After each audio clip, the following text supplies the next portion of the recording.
Hey, what's up, everybody? I see we got a couple viewers here. 5 people. Great. How's everyone doing? Everybody surviving out there?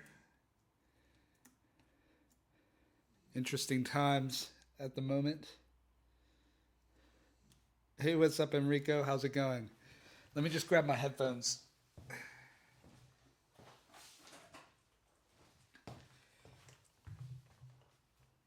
Thank you very much. I hope everybody's staying safe out there. I know some of the countries out there are on lockdown at the moment. So thought it'd be good for us to just hang out for a little while. Maybe do a little bit of coding. It's tough being at home on your own all the time. So I think it'd be good for us to just socialize a bit. It's important. It's important to get a little bit of socialization, even if it's remotely. So I'm just going to open up this project that I've been working on. So I'm going to try to film a tutorial for tomorrow. Maybe I'll work on a couple things. I don't know. Depends on if I have the guts to to do it all over the live stream. You get to see all my coding flaws and where I get stuck. So we have this sampler we're working on. I think today we're going to try to create an envelope for it. So if you can hear my dog snoring, yeah, she's taking a nap at the moment. Normally when I do these videos, she wants to get up and be involved. Let's see. So let's see where I'm at. So just gonna save my progress from my last tutorial. I think I might have forgotten to do that. So let's see.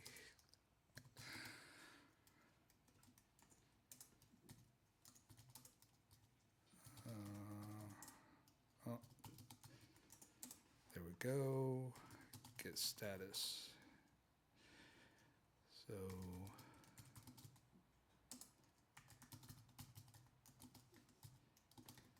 what tutorial was this last one? Let's have a look here.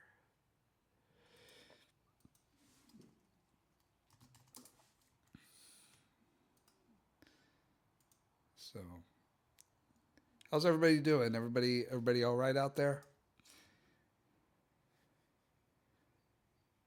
So okay, so this was tutorial 68 or 60. Oh, it was 67.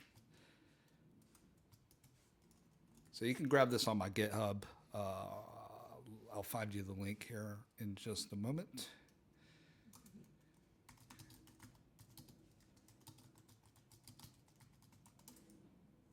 If you want to catch up with me and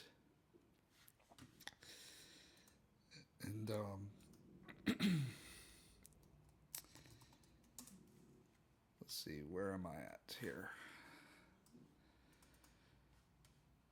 So this is where if you want to pull the source code from what we've done so far for this sampler, you can pull it from github.com/the audio programmer /hello sampler, and that's where we're at right now. So I'm starting cold at the moment, so I'm just jumping into this. I find that it takes me a second to kind of warm up into my coding mindset. So if I start off a little bit slow, I apologize in advance. Here we are. So let's see here. So last time we left off, we were working on drawing a waveform, and we managed to do that. So let's just take a look at what we have at the moment. So Ableton's opening. Here we are. Then we have your company, and we can. Here's our sampler, and we can load a sound into it. Ooh, funny enough, I can't hear my actual sound. Let me see here if I can just.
What about now?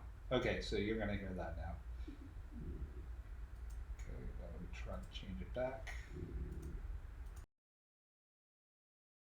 1 2 1 2. How's that? Must have been okay. So it's only just coming through the left speaker. I'm gonna just switch to my MacBook microphone so we have it in mono. So probably sound probably won't be as clean, but you'll be able to hear me. Okay, so that should be fixed now.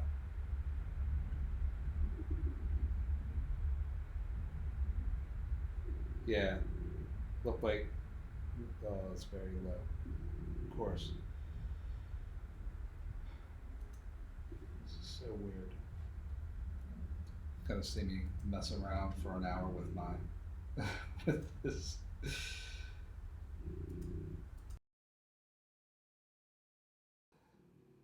Now I should be able to just do mono. Here we go. Ah, there we go. That's what I needed to do. Here we go. Sorry about that. At least I know for next time.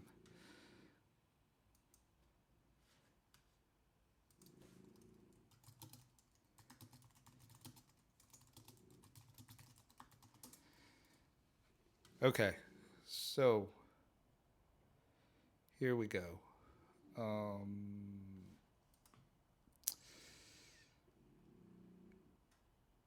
So now we want to find. So here we have this ADSR class. So let's see here. Just gonna pull this up here. Okay. All right. So we have the ADSR class. Yeah, great.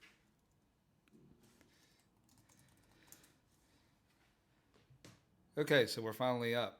All right, so we have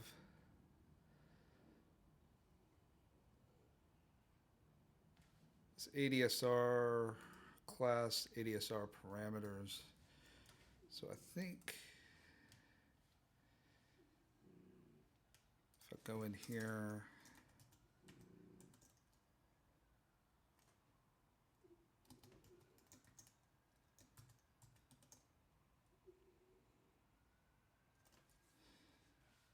let's see here.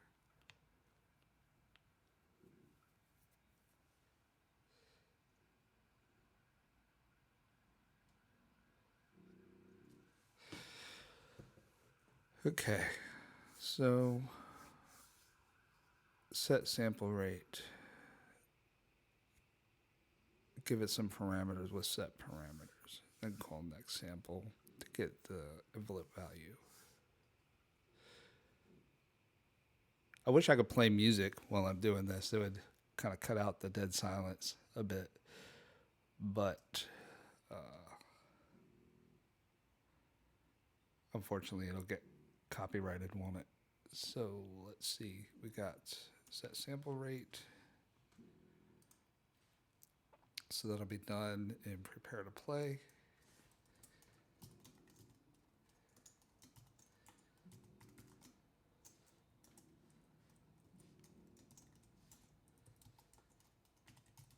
So I'll just pop that in there. If I recall correctly, this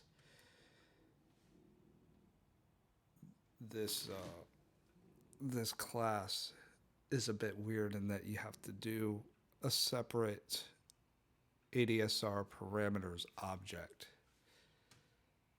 So parameters. So it's a little bit kind of strange.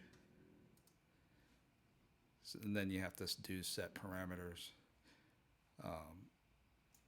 So we have to do it like this, I believe.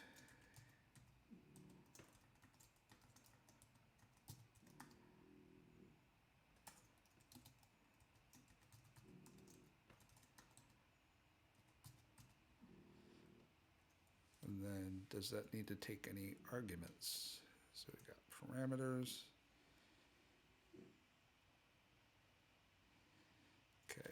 So that's fine.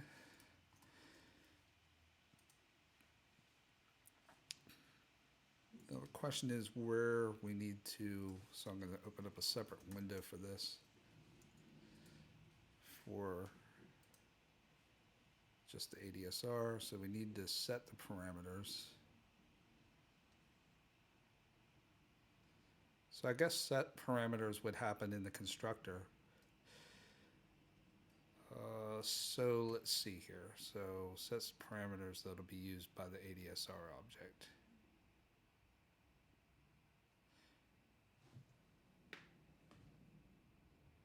You must have called set sample rate before this, otherwise the values will be incorrect. So this has to actually go in prepare to play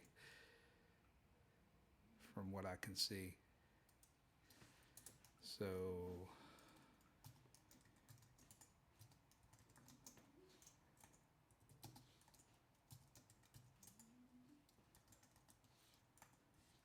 okay, so that's fine. And then let's see here. So we got our file loading, got our process block. Then the sampler renders the next block. What is, so I guess this is an interesting one. So it renders the next block to the buffer. So I guess we would put ADSR here.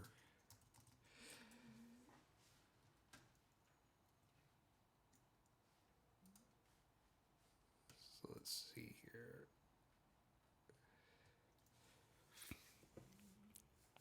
So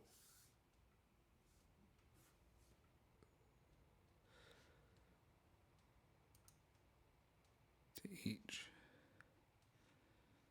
then call get next sample to get the envelope value to be applied, or apply envelope to buffer. So apply envelope to buffer appears to be what we need here. So MADSR, apply envelope to buffer. Then our buffer is the buffer, start sample is 0, and then buffer get num samples. Okay, so now I'm just going to pull num samples out.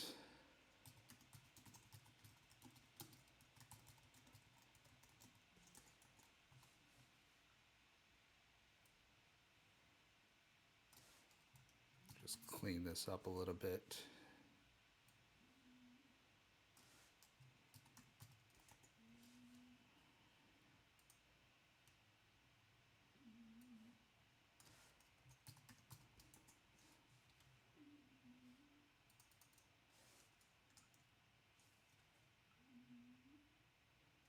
Now,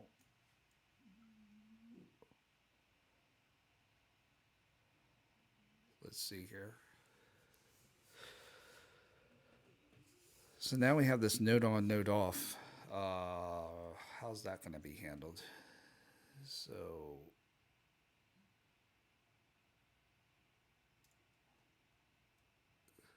let's see, we got the sampler.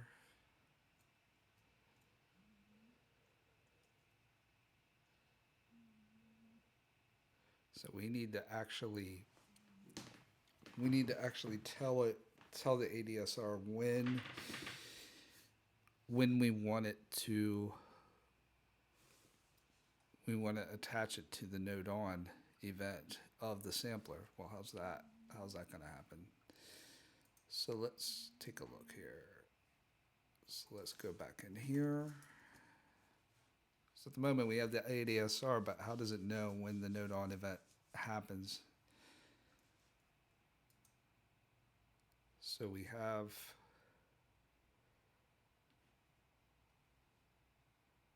this synthesizer class, which is our sampler. Where is it?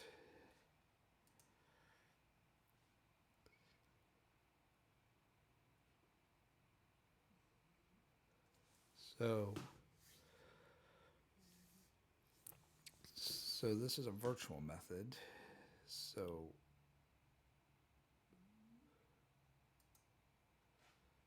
let's see here.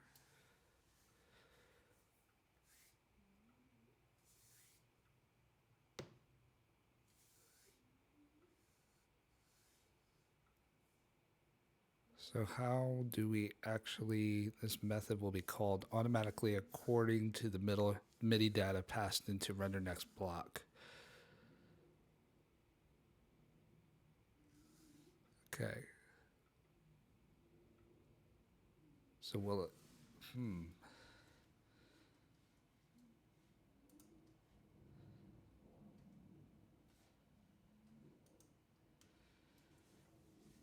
So the question is, do we need to associate the ADSR node on with the synthesizer node on?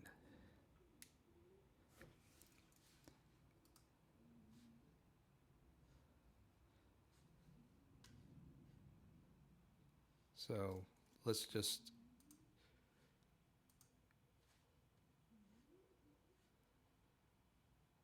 think about how this is going to work.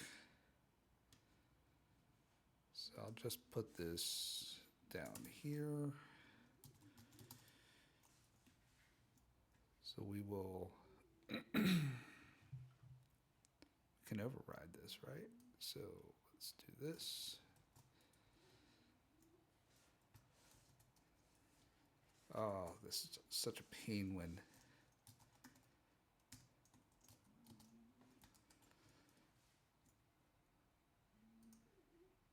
it doesn't copy, right?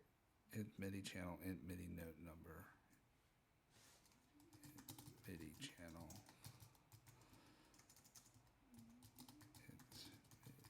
int MIDI note number, float velocity.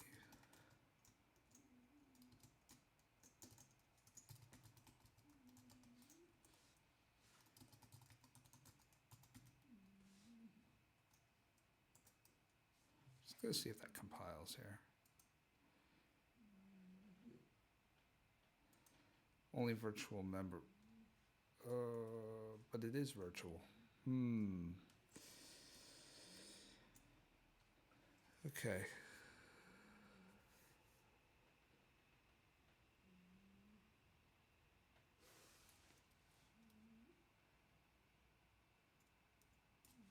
From my synthesizer class. So I need to subclass. So it looks like, so it appears that I need to subclass my sampler.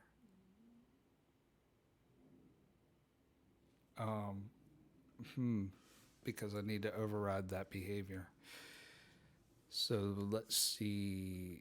This is a little bit more complicated than I anticipated. So I don't actually even know if I'm doing this the right way. I'm just going to try it and see. Where's my juicer? So let's see here. So we're going to do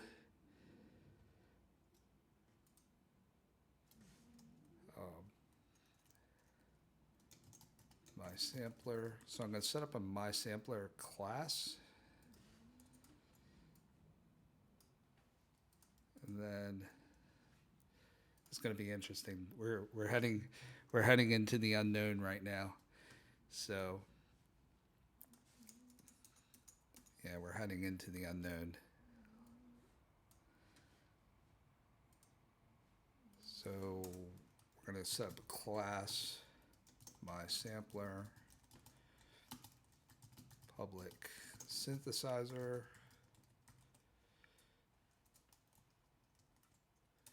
Even though it's spelled synthesizer wrong, they spell it with an S. And then what we need to do is we will set up, is that right? Did I spell synthesizer wrong? Class my sampler. My syntax is. So what am I doing here? Oh, I don't have my header in here. That's why. Okay, there we go. So my sampler, set up a constructor.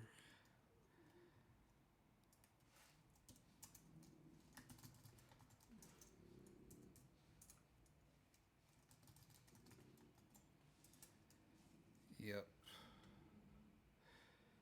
Okay, now we need to override. So we got void note on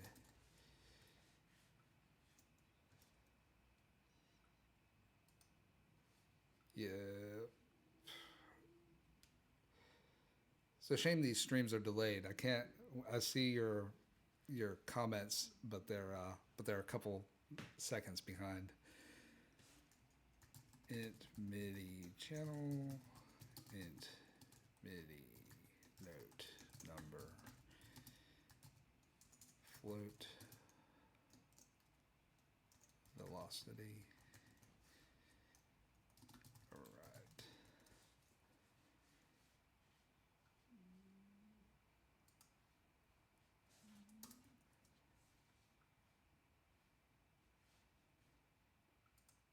Okay. See if we're compiling now. Okay, cool. We've succeeded there. Then we got void note off. I know.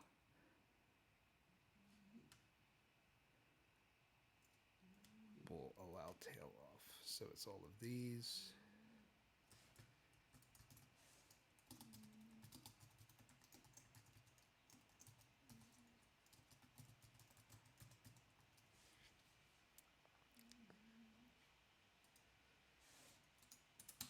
Okay, so I think I could just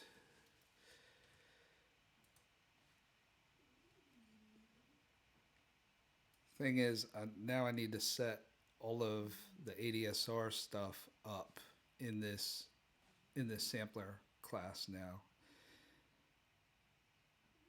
So all of this stuff needs to actually go here.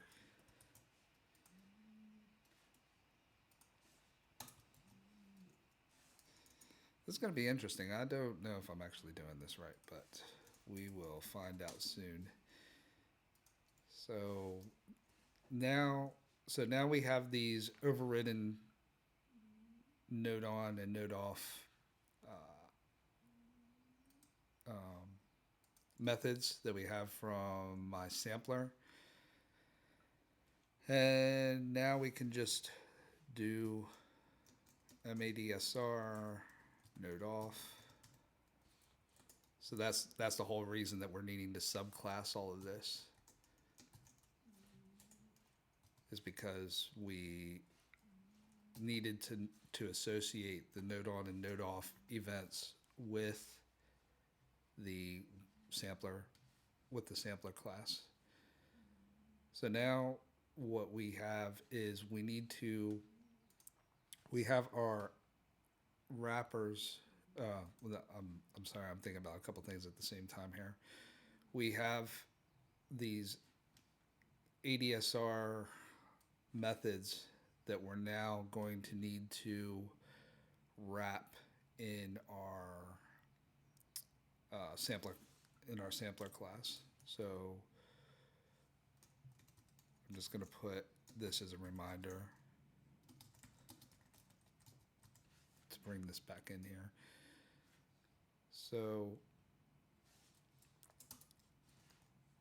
what we need is we need a void prepare to play method where we're going to take in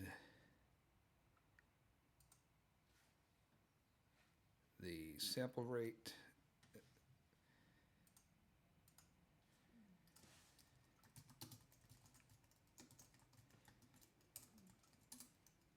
And then in here, we could put, so we're basically taking the ADSR and we're moving it over to our sampler class. So that's what we're doing here. And I'm also going to move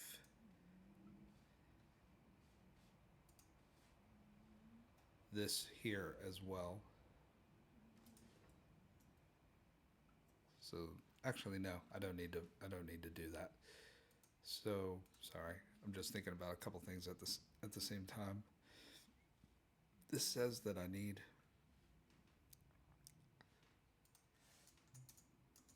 I think that's just an erroneous, one of those Xcode erroneous errors. Okay. So I think this is okay. So now what I need to do is I need to bring my sampler in. And then instead of saying synthesizer here, this needs to be my sampler. Okay, so so rather than just having the synthesizer class here, I've created my own class, which is called My Sampler, which is inheriting from synthesizer. Okay, I'm gonna just build this. I feel like, sorry, I need to do prepare to play. Actually, this isn't gonna work. Because my sampler class already has a prepare to play method. So this, can I override the prepare to play? I have no idea if I could even do this. It's not virtual, is it? Prepare to play.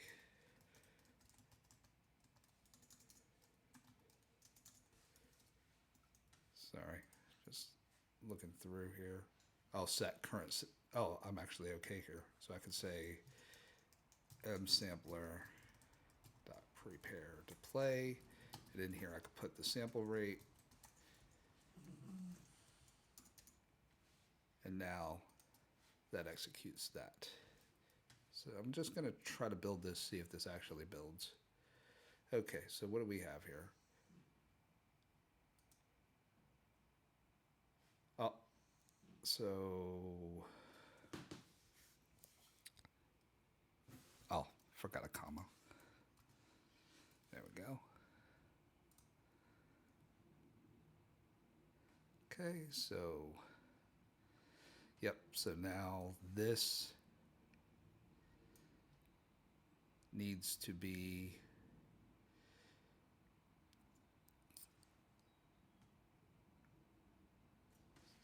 so just debating to myself whether I want to give access to this, to the ADSR object, or whether I want to just set up kind of these wrapper methods that I'm just going to do. I'm not going to give access to the ADSR itself. I'm just going to do kind of a wrapper method. So we have render next block, and we have apply envelope to buffer. Is that going to work right? Let's see. Okay, I'm gonna just do it. I'm just gonna try it. So void apply envelope to buffer. Then this is going to take some arguments that I'll put in just a moment. And then,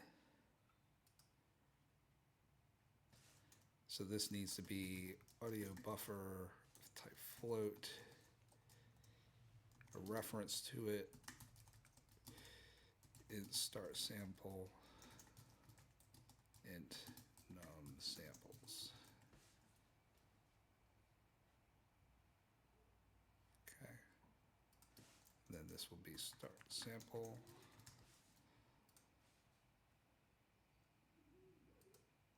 So now let's try this.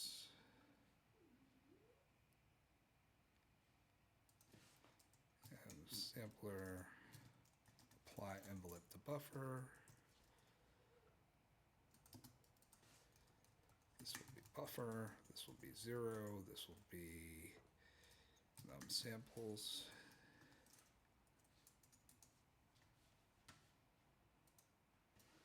So let's just see if it compiles now.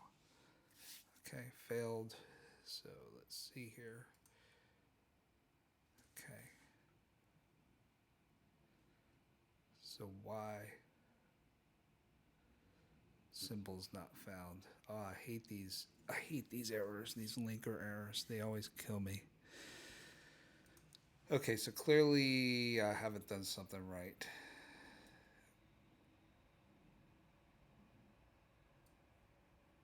Okay, what is it?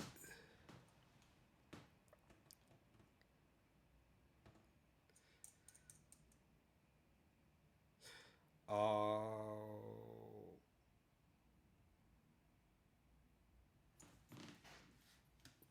let's see.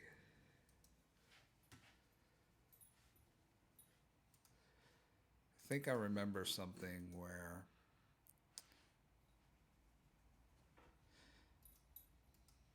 you know what I'm going to do is I'm going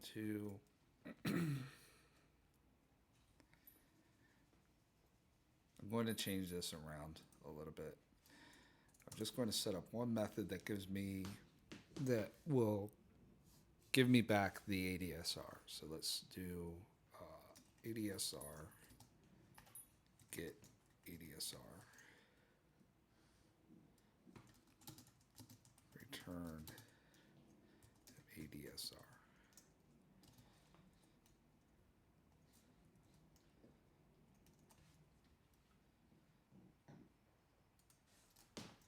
This should be a reference. Then what I'm going to do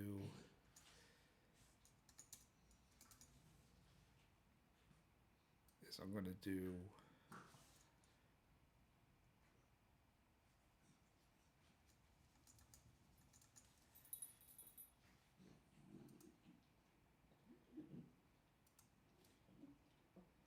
go up here.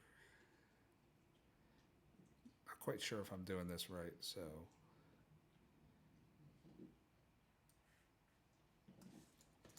M sampler get ADSR set sample rate. I really think that if I remember right, I need to set sample rate in the actual audio callback. I'm just going to put that in here. Then here, I do M sampler get ADSR. What was it? Apply envelope to buffer. Got buffer 0 num samples. Then here I could do get sample rate. Okay.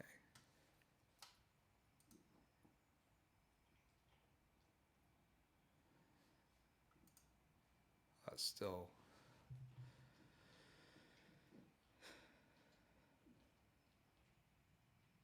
Let's see, symbols not found. What have I done wrong here? So I've done something wrong.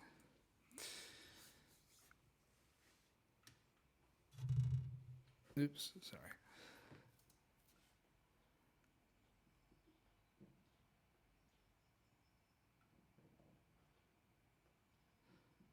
Okay.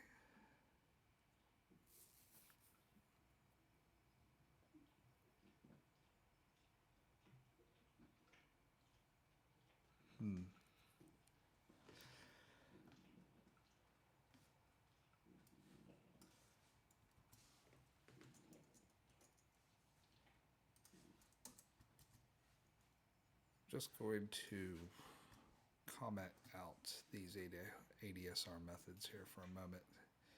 Try to actually figure out what this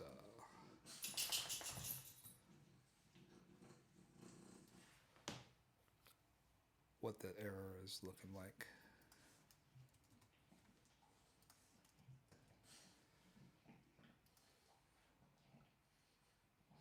Oh, it's because I have a constructor set up, but I haven't implemented it. Pretty sure that's what it is. No, still. Oh, let me get rid of this. So let's just try to get it building. Okay, great. Yeah, that's what happened. I think that's what happened is that I had a constructor, but I didn't actually implement the constructor. I didn't do anything to the constructor. So let's.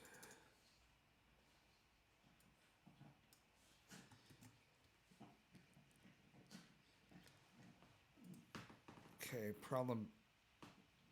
Yeah, another problem is that I have this ADSR parameters that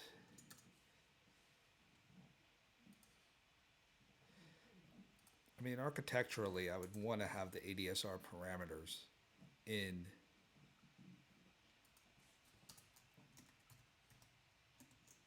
my the compiler gods are pleased. Yes, that's right. I mean, I don't know if this is architecturally the right decision. If you have suggestions, I'd love to hear them. But I feel like I need the ADSR and the ADSR params in the same place. It wouldn't make sense for me to have the ADSR in one class, then the ADSR params in another class. That doesn't quite make sense to me. Oops, ADSR params. Parameters.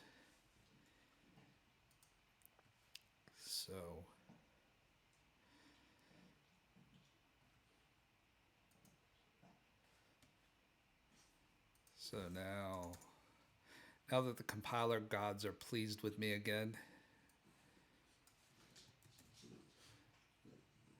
I might go back and refactor this as well. This doesn't get ADSR, set parameters.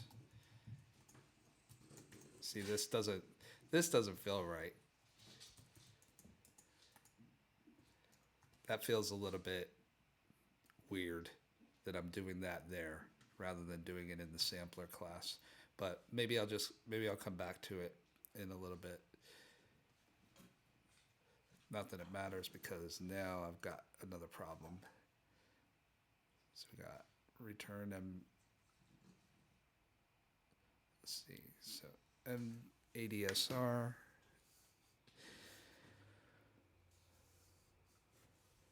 Is it because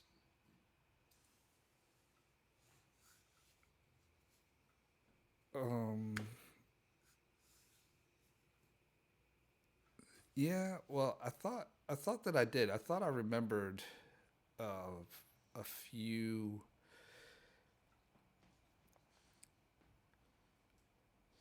when I did it before that I had to set it every time.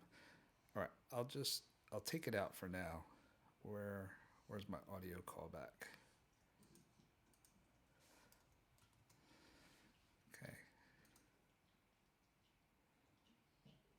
Okay, I'm missing something. I've done something syntactically wrong here.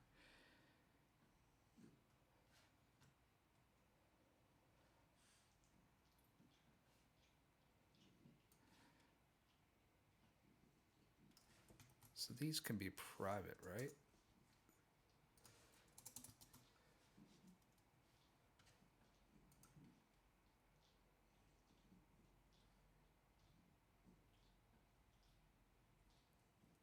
Okay, what have I done wrong here?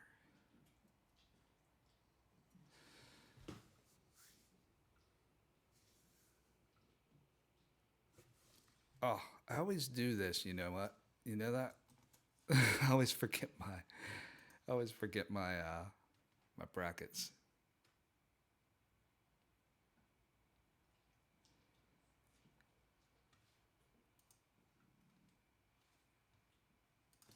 Here we go. Oh yeah, that's a good idea.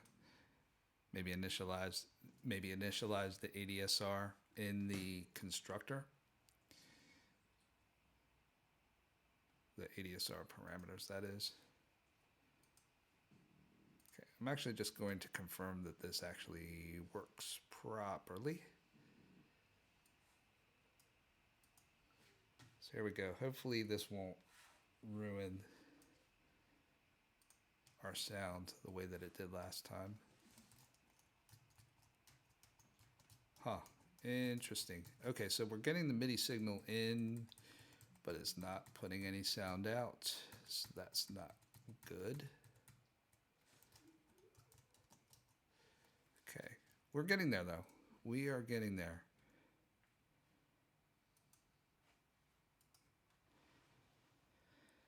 Okay, so let's see. So let's see here.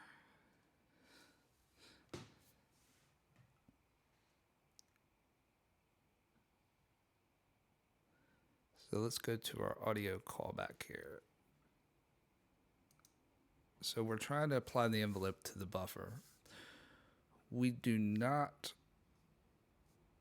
What are our default settings for our ADSR?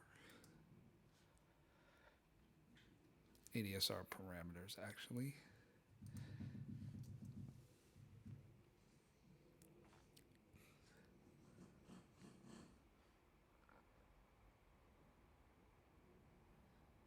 Let's see.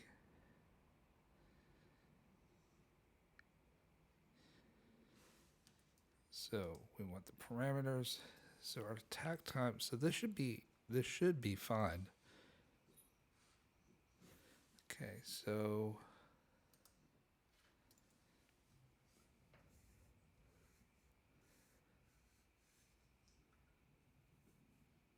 we've set the parameters.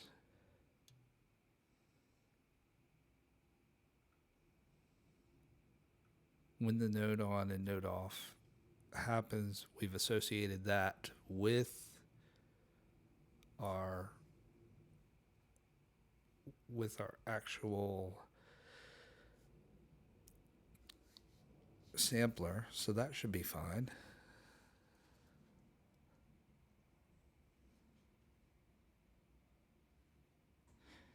Yeah, this is what made me think get next sample to get the envelope value to be applied to each audio sample or apply envelope to buffer. This is why I felt that we had to do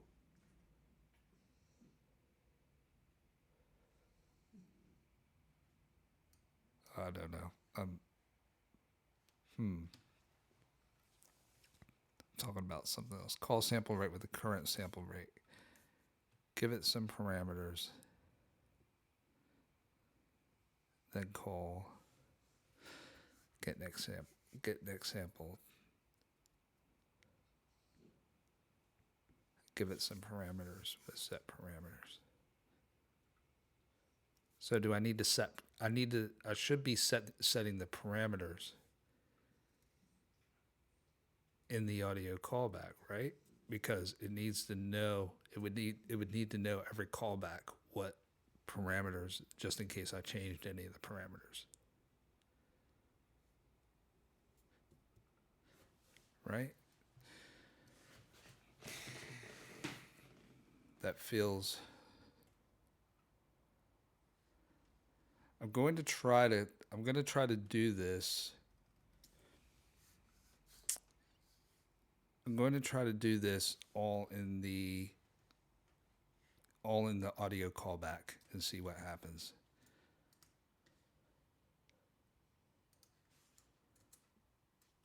So I'm going to do setting the sample rate. So let's see, call set sample rate, give it some parameters with set parameters, then call. This makes it, the way that this is explained makes it feel to me like this needs to all be happening in the audio callback.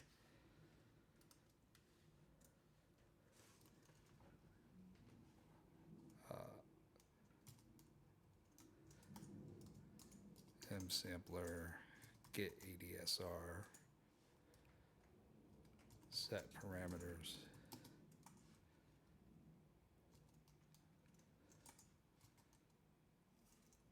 Get ADSR params. Okay. So I'm going to try that now. Could be interesting. So here we go. The architecture, the way I've set this up architecturally is pretty questionable, but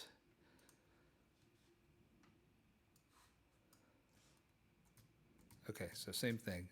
Same thing that I'm still not getting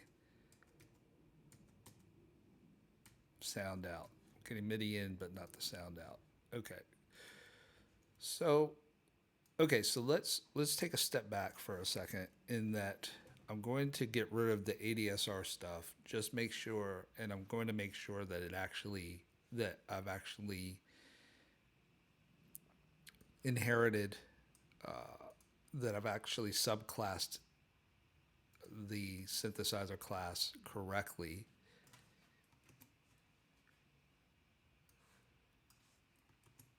So I'm just going to comment all of this out, basically get rid of all that. And then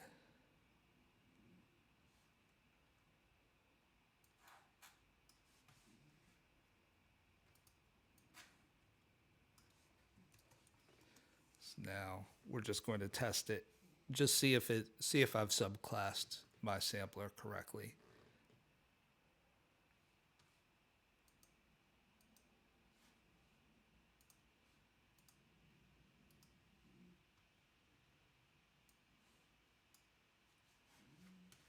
Okay.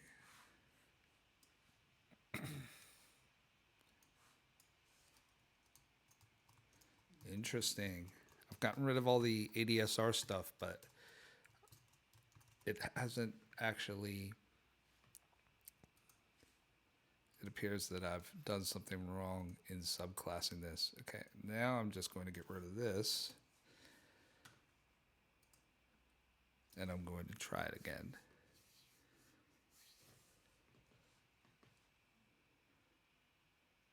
Okay, is it possible that I've messed something up in subclassing?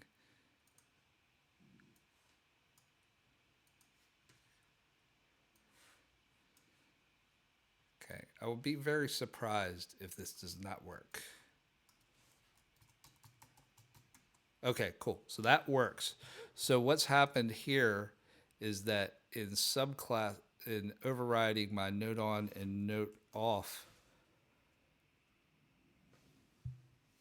in overriding my note on and note off functions for my sampler, I've actually just completely gotten rid of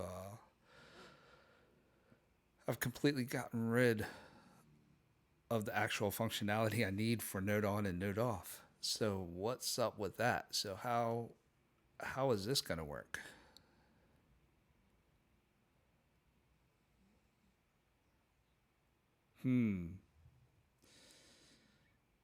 This is a tough one. This is a tough one. So the whole reason that I've subclassed my sampler is so that I could apply the ADSR to the note on and note off events of the ADSR. The problem is that when I do that, it erases some sort of functionality that it had before that I'll maybe make them public. Okay. Greg coming with the this could be interesting. So Greg says that I should make these public. Yes, I guess that would make sense, wouldn't it? Okay, let's try that. So back in the processor. C++ is a funny language, isn't it?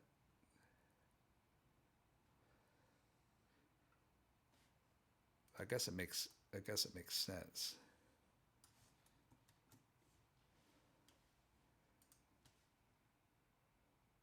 Okay, I'm gonna try this. I'm gonna read through some advice that I'm getting. So set sample rate is just so it knows how to calculate the parameters accurately. So you wouldn't have to calculate it outside of prepare to play. Okay, so let's take a look here. I feel like this is going to work. Thanks to Greg. Big shout out to Greg. No, it doesn't work. It doesn't work. We thought that putting node on and node off in the public space for our class is going to make it.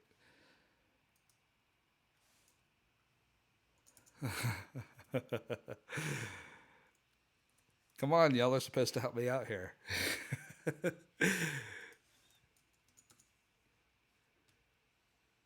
So, okay, I'm going to try this again. I didn't have the ADSR node on and node off functionality in.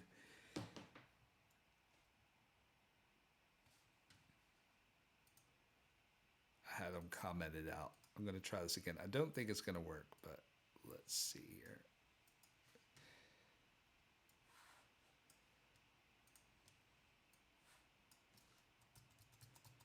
Okay, still not working. Still not working. Okay, cool. So we see that that's not working. Okay.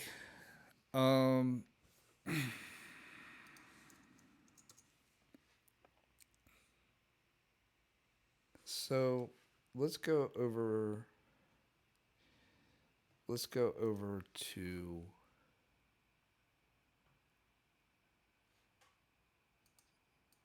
our documentation, see if we can start.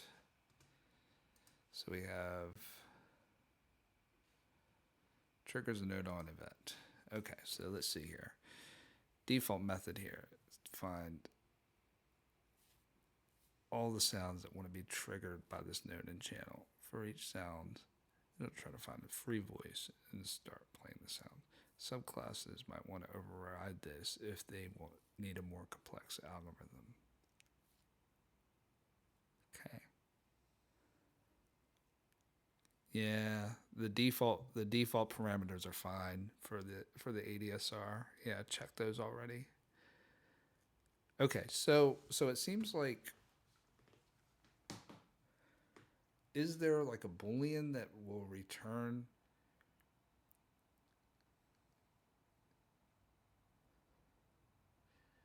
There's no Boolean. I was thinking maybe there would be a Boolean that would return if the note was on.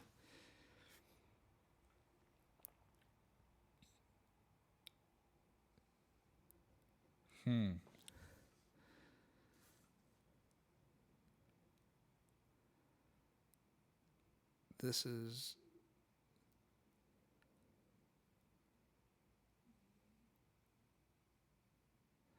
Okay, so we were trying. Boy, this is tough.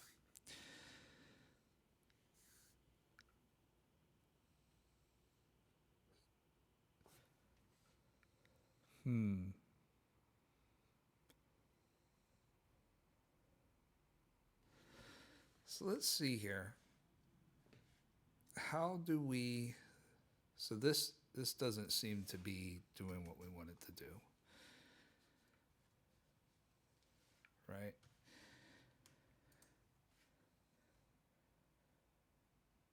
Now the question is,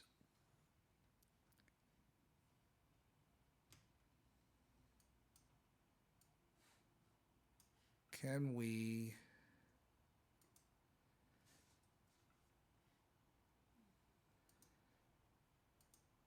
let's do this.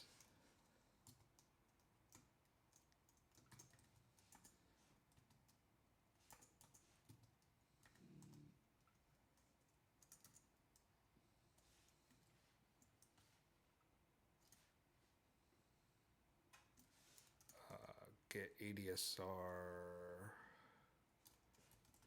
params attack equals 0. Equals 1.0 f. Okay, I'm just going to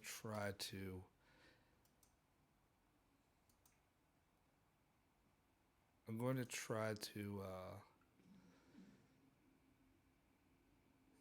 see if the node on and node off behavior is automatically implemented or how that works.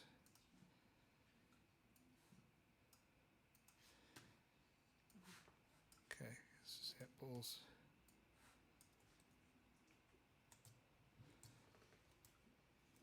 Okay, no, it doesn't work.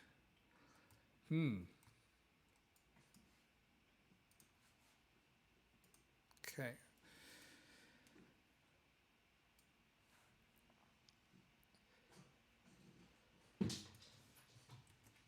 Okay.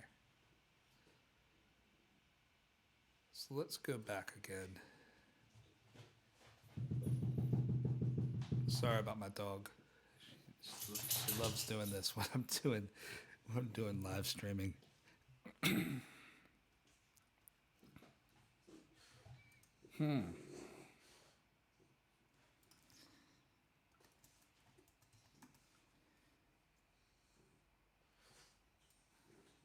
Okay, so it seems. All right, so let's just make sure that we're actually getting back to. Oh, wait 1 second. I'm gonna go back here. Get rid of ADSR again.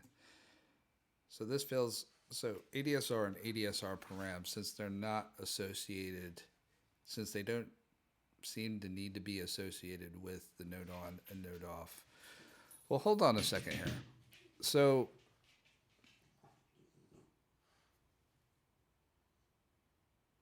okay, so we have two things. We have taken the ADSR and applying it to our buffer, right?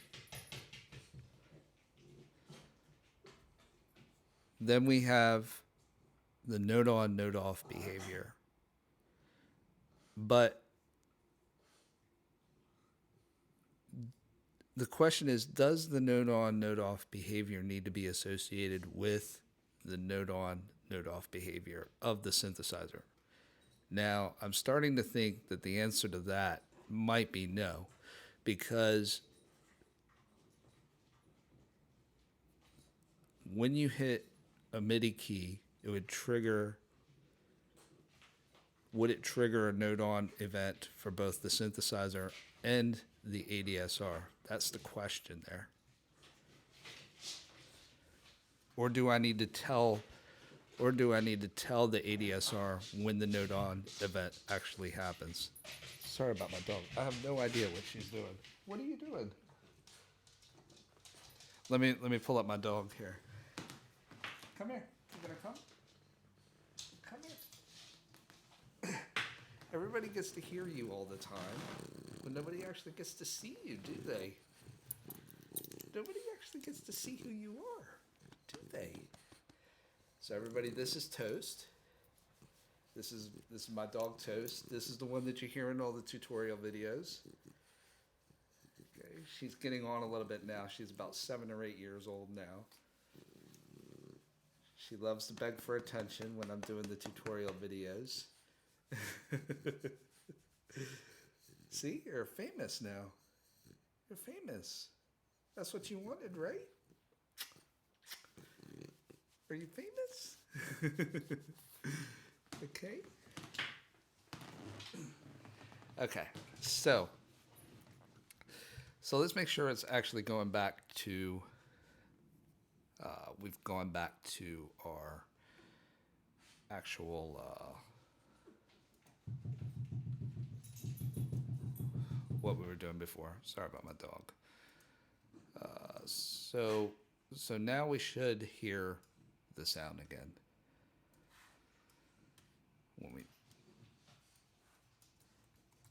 Great. So we hear the sound now. So let's assume for a moment. So let's actually take ADSR and ADSR params. Let's put it back in to the plugin processor.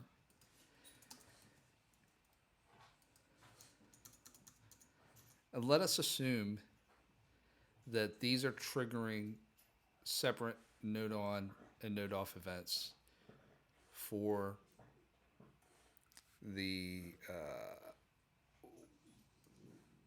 I mean, we could probably look, I guess, right?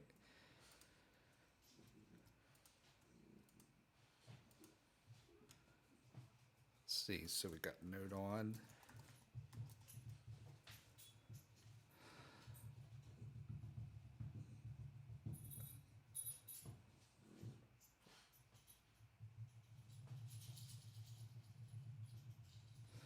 So let's go to the synthesizer node on event. See what happens there.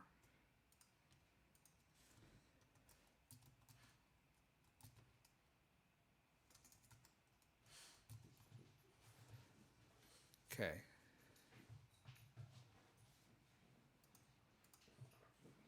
So node on.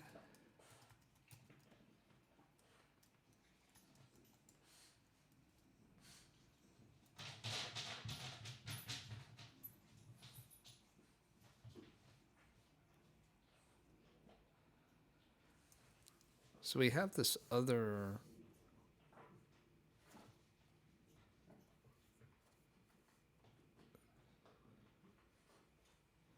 So we have this handle Midi event. What is that?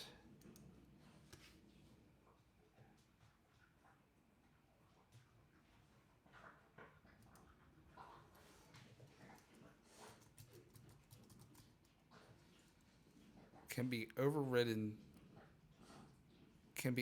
to do custom handling of incoming Midi events.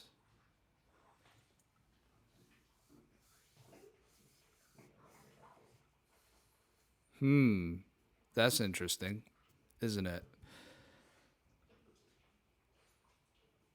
So it looks like if I'm using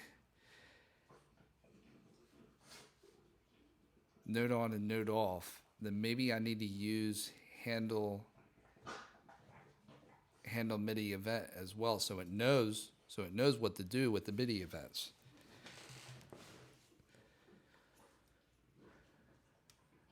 All right, so my dog, I have no idea what she's doing back there.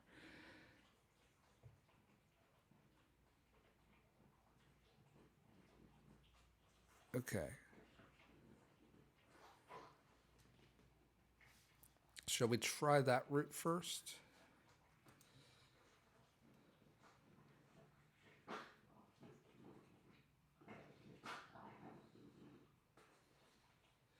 Yeah, because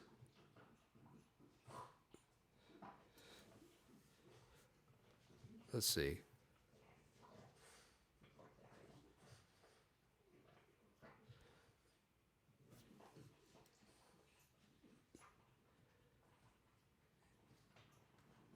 This looks like, so it looks like I just need to maybe copy some of this and just have the ADSR node on, node off events there.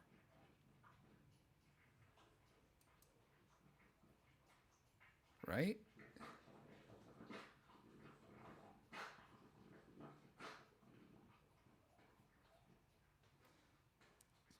This appears to be So I'm just going to copy this.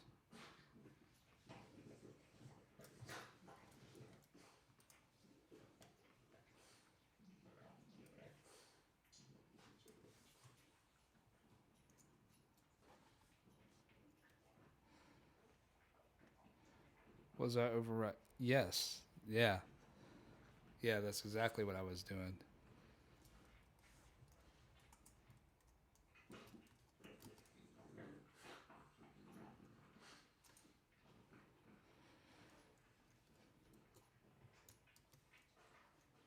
Let's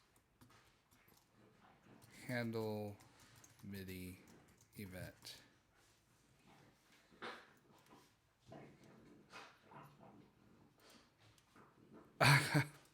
Toast, what are you doing, dog? Handle Midi event.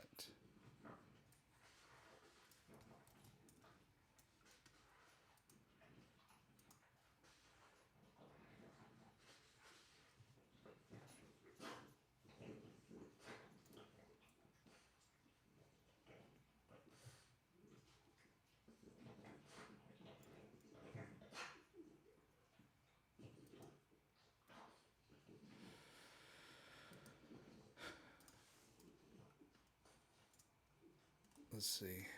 So let's try this.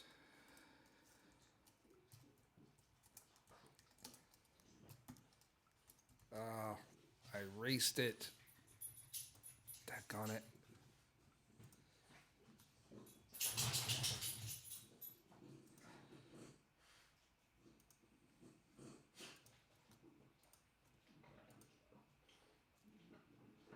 Okay. All right. So we're gonna try it. We're gonna try it this way.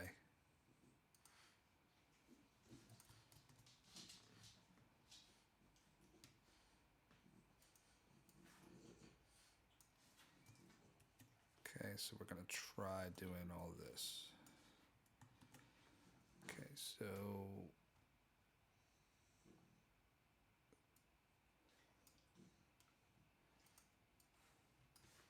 here we want to do MADSR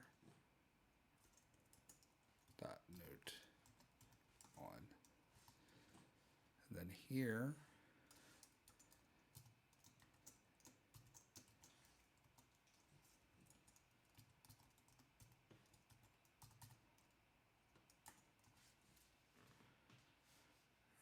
so now, all right, I'm gonna go back, try this again.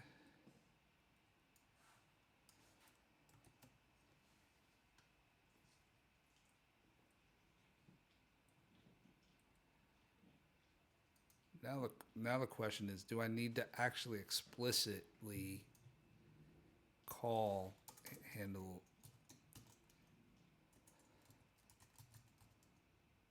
So I need to actually get the MIDI messages, don't I?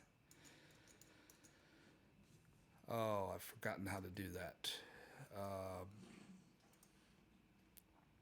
How to actually parse through the.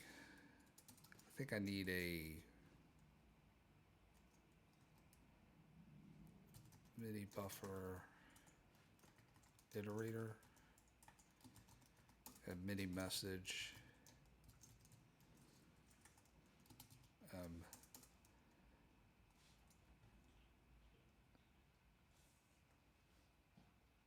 Oh yeah, so this needs to take an argument of MIDI messages.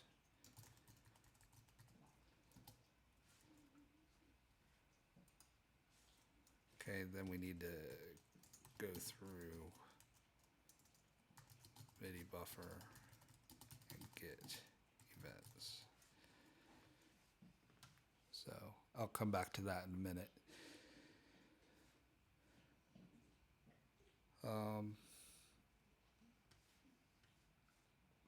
So this is starting to feel like it might work. Okay, so going through, let's see, what else do we have here? So I need this.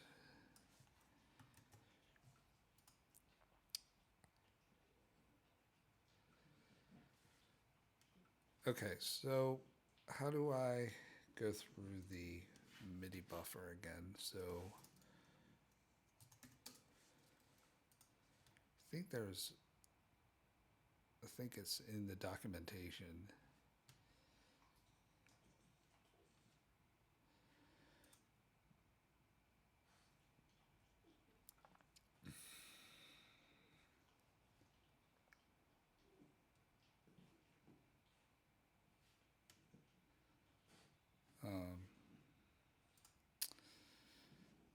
MIDI buffer iterator. MIDI message, sorry.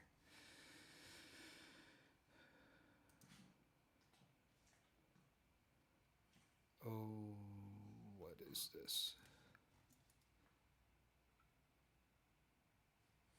MIDI buffer iterator.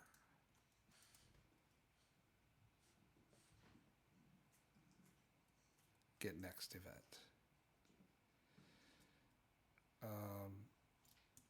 So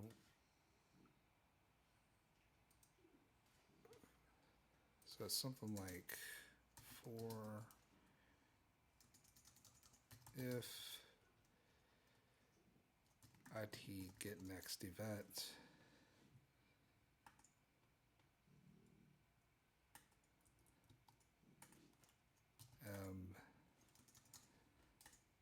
no, go to the next sample position.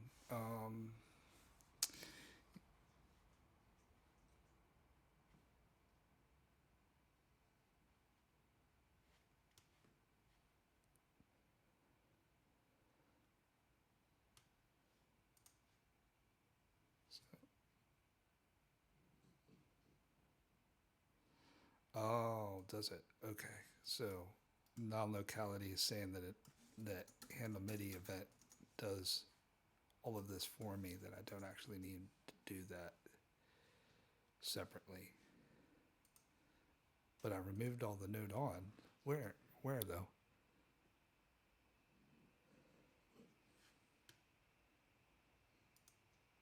I removed the synthesizer. It's called node on. All right, I'm gonna put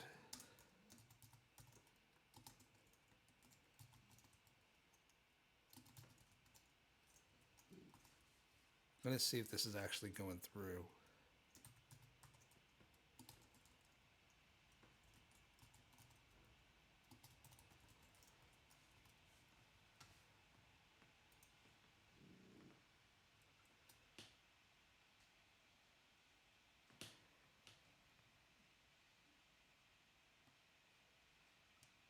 Okay.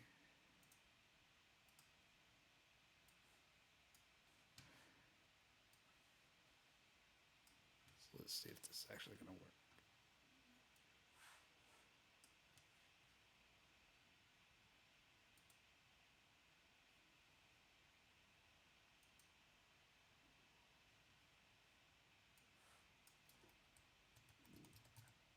Okay, so it's actually calling it, which is nice.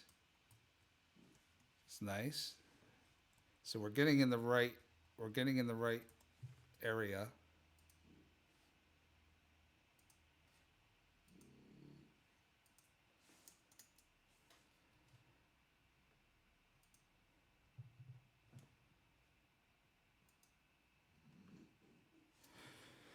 So, but there was a call to the synthesizer's node on function. Yeah. Yeah, that's right. That's what I wanted.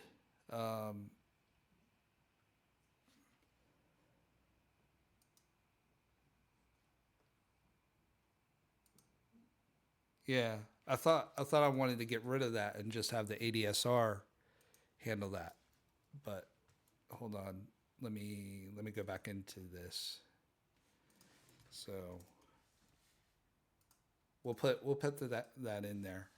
Yeah, so let's do this. Oh, I'm gonna put this in a different tab. So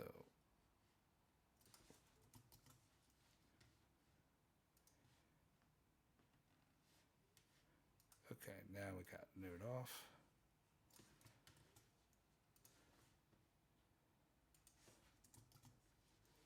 Okay, now we're going to try this again.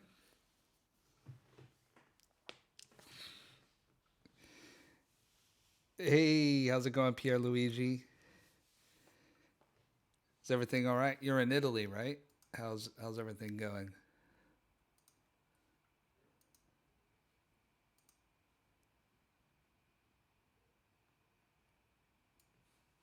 So let's try this.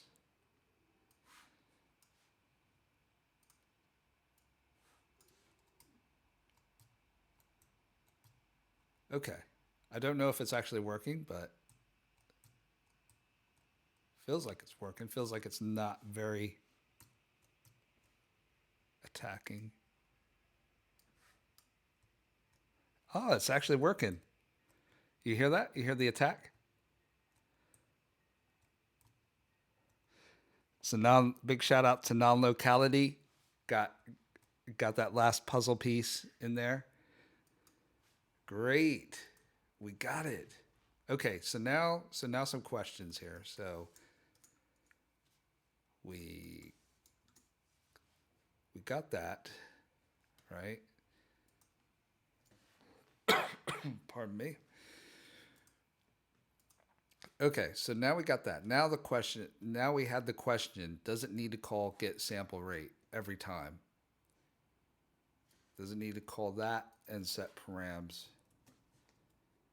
every time? So this was a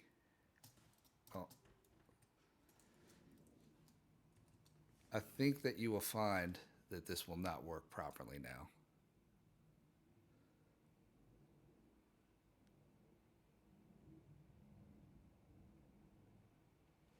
Okay, I think that's what we will find.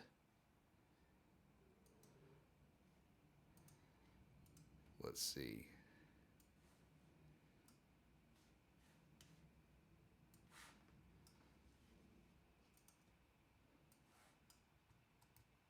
No, it does work properly. So let's try this one.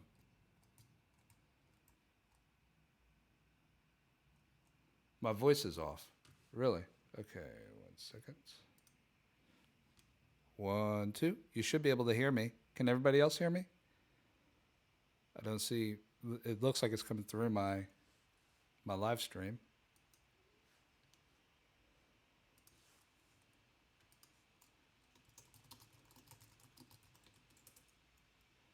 Should be able to hear me.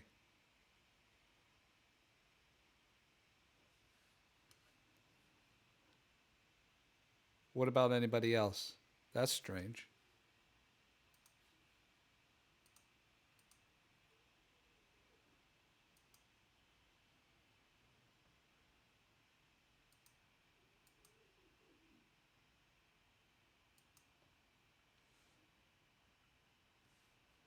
Yeah.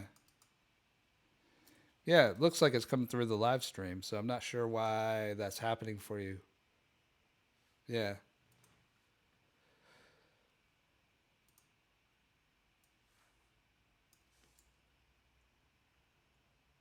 Okay. Oh, is it? Nice. Sweet. So, oh, okay. Weird. Okay, so it looks like we could just set. So it looks like we could just set these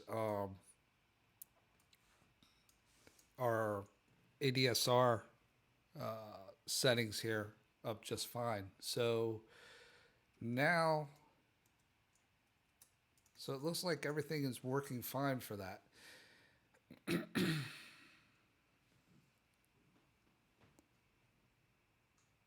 Yeah, I have that. I have that now. So set parameters. So we got that. So we're all good there.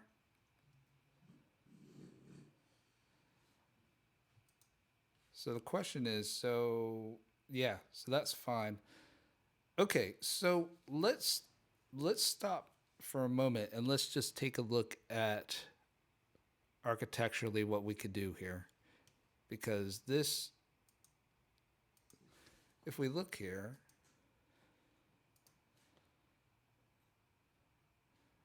we're getting the ADSR. I guess it makes sense. I guess it makes sense because we're getting the ADSR. ADSR kind of, from a mental standpoint, would be in the in your sampler, wouldn't it? Yeah. So I think that's fine. The only thing is set parameters.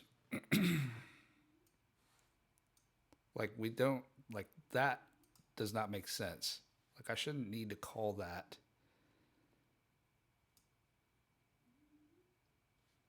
Let's see here. So let's do something like this. So I'm going to just pull this out for a second. Then I'm going to create a method, a prepare to play method.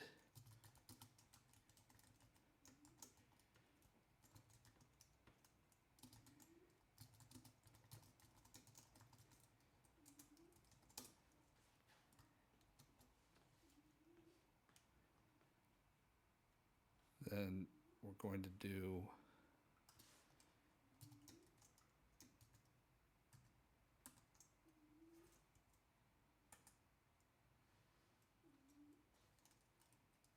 params. And then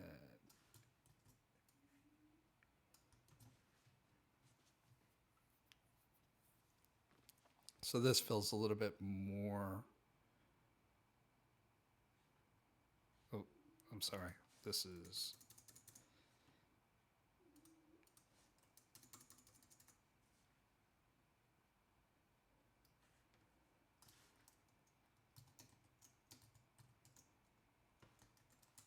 There we go.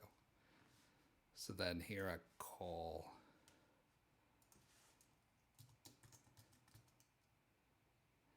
And actually, we could do this as well.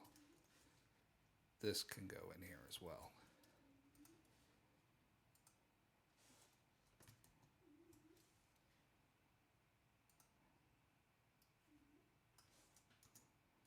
Right?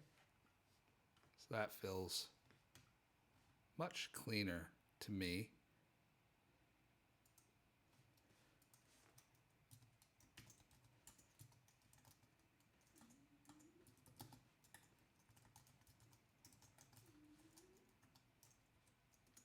Yeah?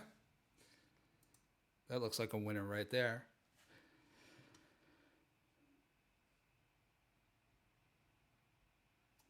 Okay, now we're just going to try this again, make sure that works properly.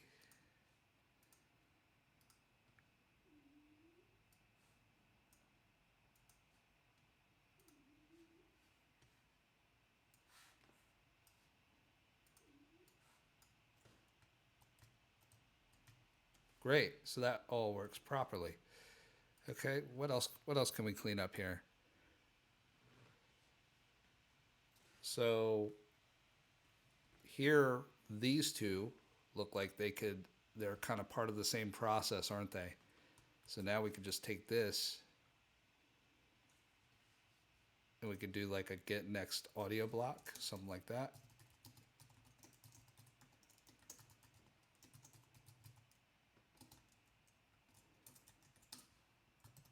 And then so this will be MADSR.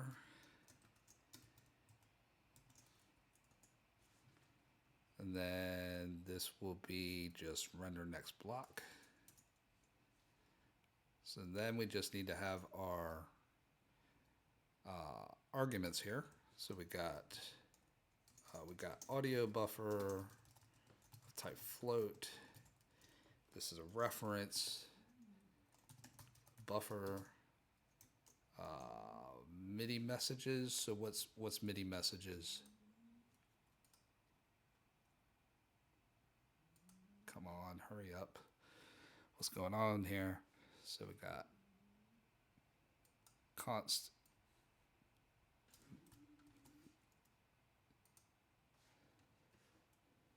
So we got this, and this will be MIDI messages.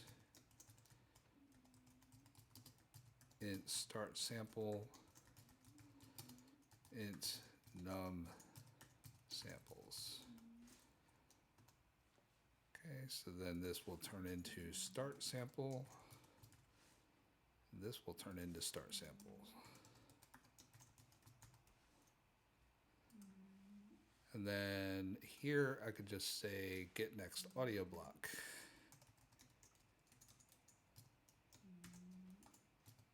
Get next audio block, and here we put our buffer, we put our Midi messages, we put our start sample, which is 0, and then we got num samples.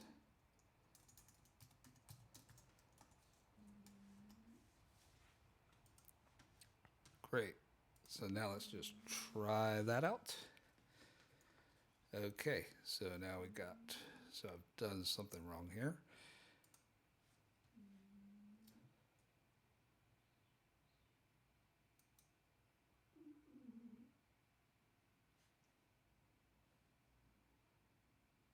Ah, just that. Here we go.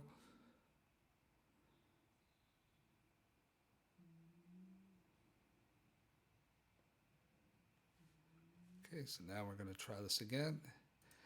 Make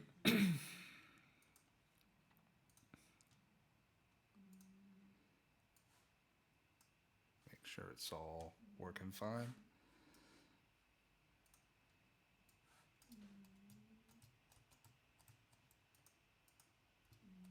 Great, so that works.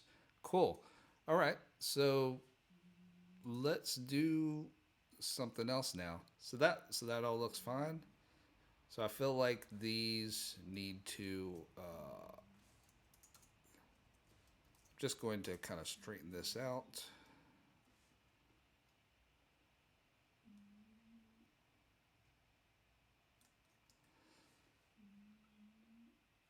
This needs, isn't this should be override, right?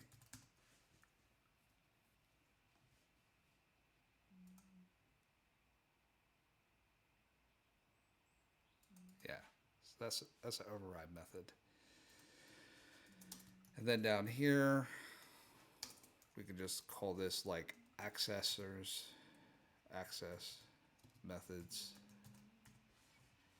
So there we go. So now we have that. This could be just called like public methods. Okay, so that looks cool.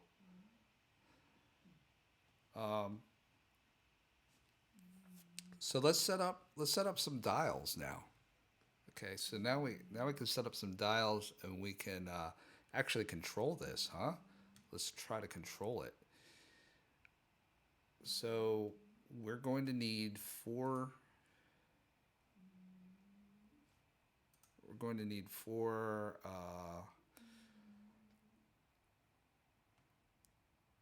sliders or 4 dials.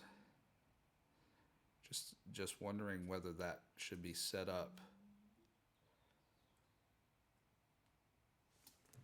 So this is data, right? So this is data, so this should be kept separate from the actual component. Right, so we'll have one component,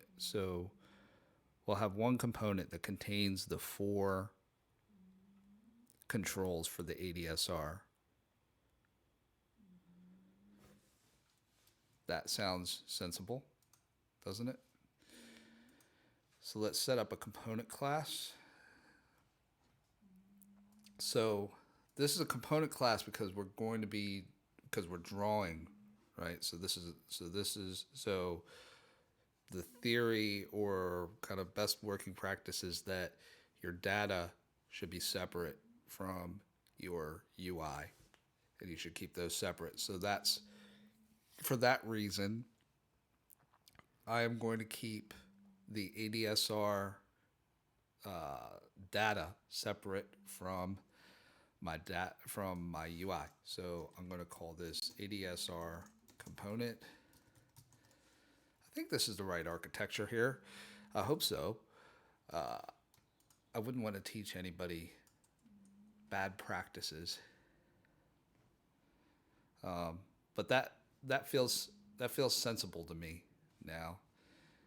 So we have this component that we're overriding, and now what we could do is we could say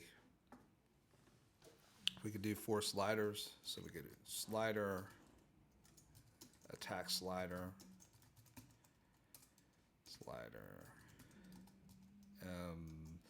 decay slider, sustain slider, release slider. Okay. Now we can just start setting these up. So let's say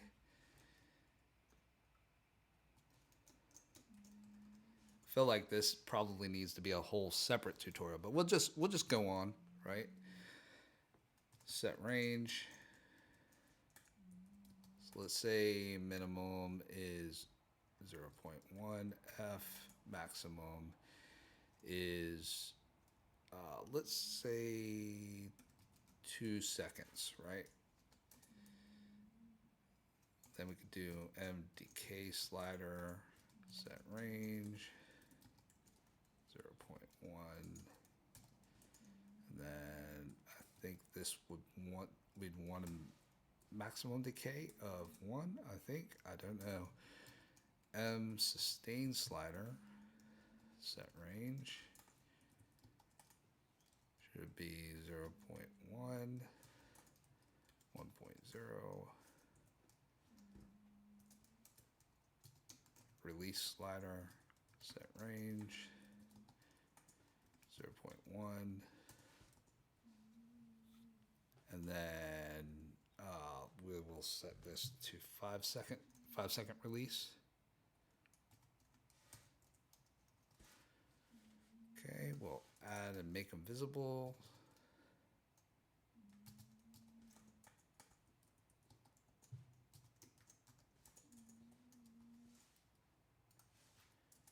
Y'all having fun out there? How's everybody doing?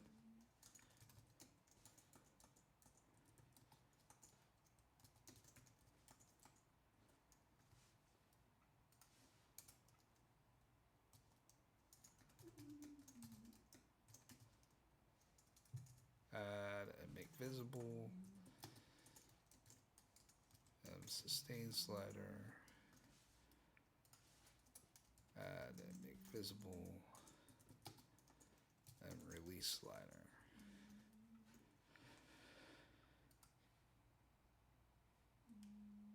So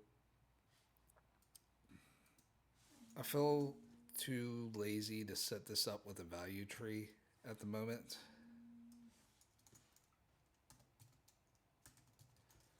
So I'm going to do it the easy way. Let's do white here.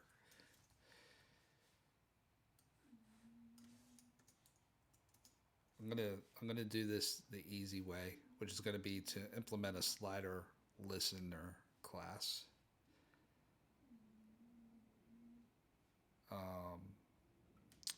So I'll do that a little bit later. So I need to make these.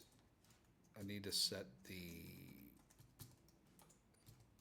slider type.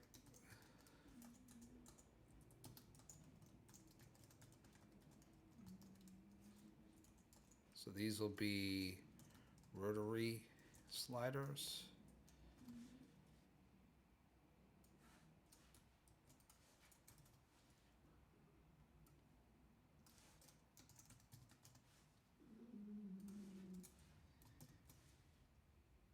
Sustain.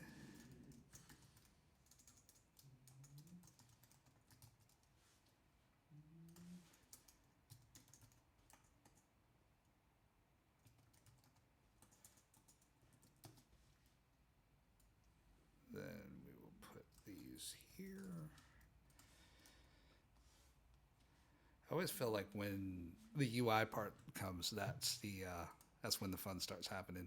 So let's see here. So let's do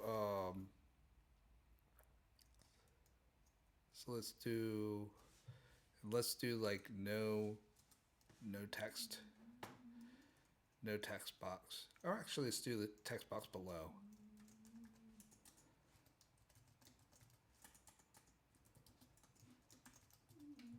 Slider text box below. We'll make it true. We'll make it 125.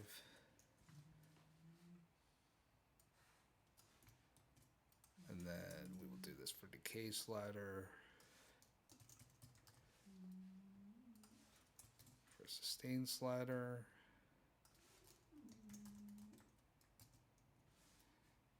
And release slider.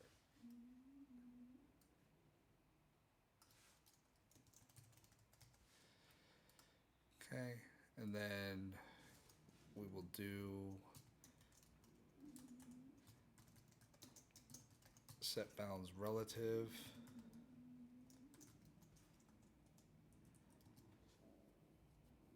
And we will do, so we will start at 0.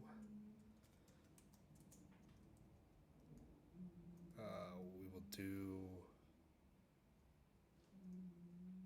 0 on the, let's do 0.1 on the y-axis, and then we will make this 100 by 100.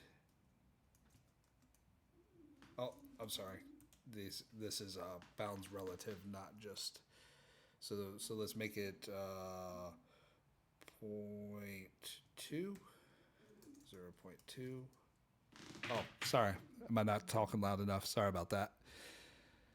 I'm talking to myself. So we're going to make, so since this is set bounds relative, this is not just a regular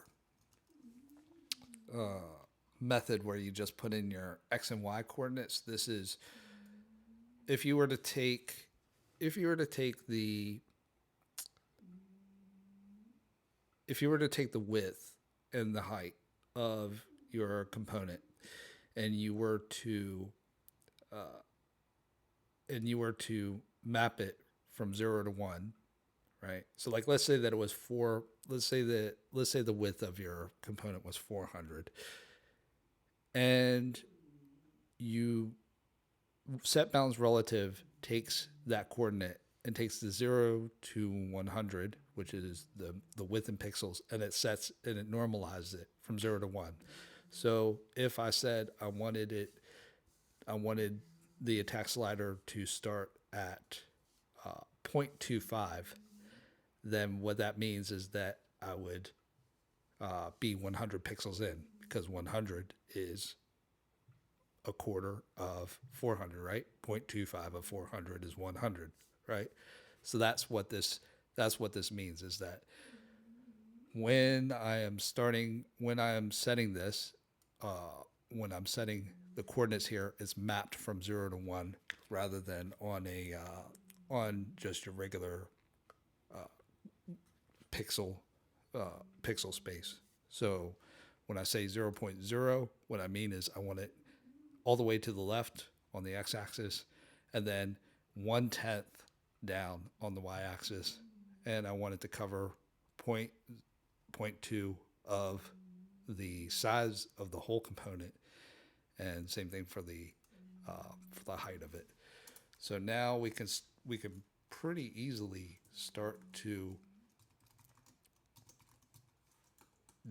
set up the space. And what's nice about this, big shout out to Yalamir, who actually taught me this set bounds relative, because it's so nice, because you can scale it up, scale it down, and it always takes up the same space, the same amount of space. So this is super easy to calculate how much space you actually need. So if I'm if I'm starting at 0.0, right? So first thing I'll do is I'll do auto. Uh, let's do dial size equals 0.2 f. So this is nice because see what I can do is I can now do dial size, and I'll do this for all of these, so that if I change it, I just change one number, rather than having to change each individual one when I put all these sliders here. Same thing for, I'll do auto Y position equals 0.1. Okay, and actually I believe I can make these const because I don't want to change them. So now I can do this, Y position. So now we have dial size, which is 0.2. We started at 0.0. We went over 0.2. So now let's do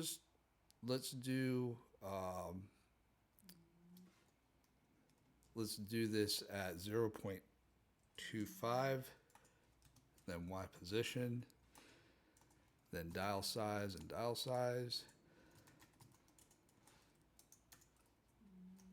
Okay, then we will do M sustain slider, set bounds relative,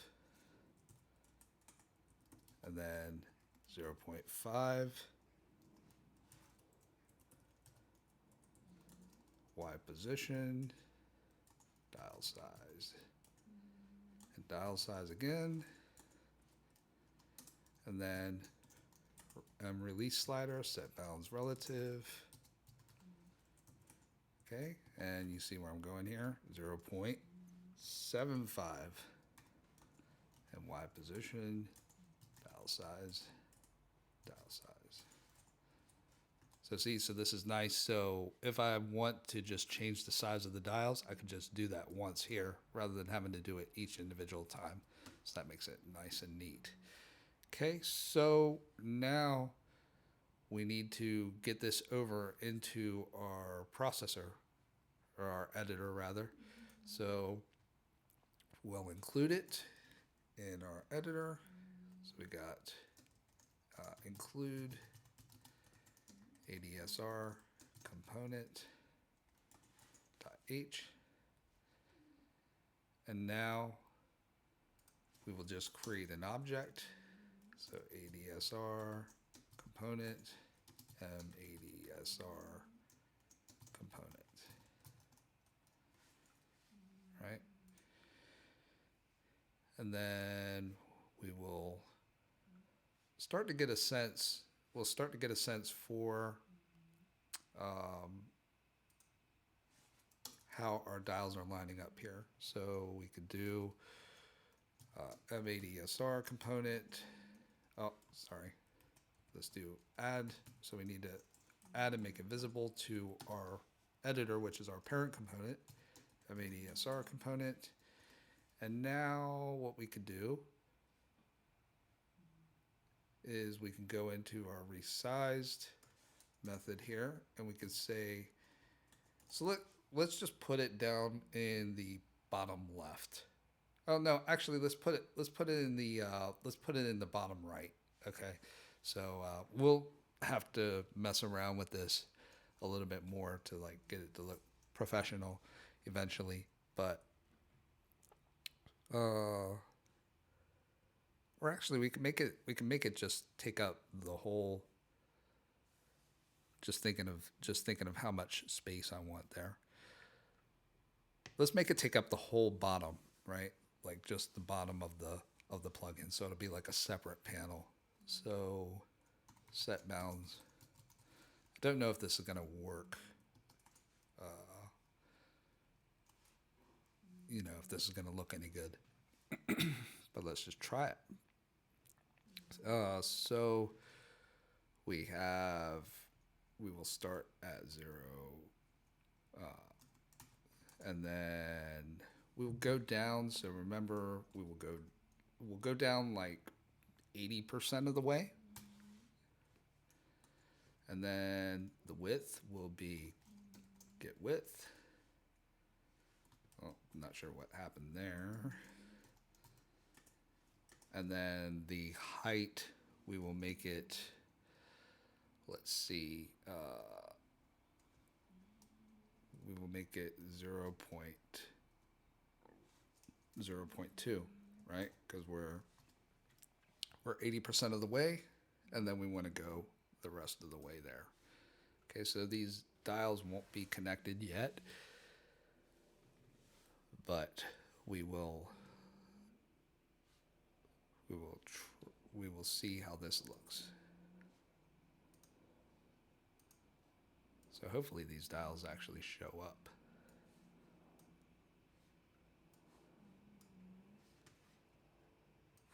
Okay, so we got the panel there. Our dials are probably there, but they're probably quite possibly invisible.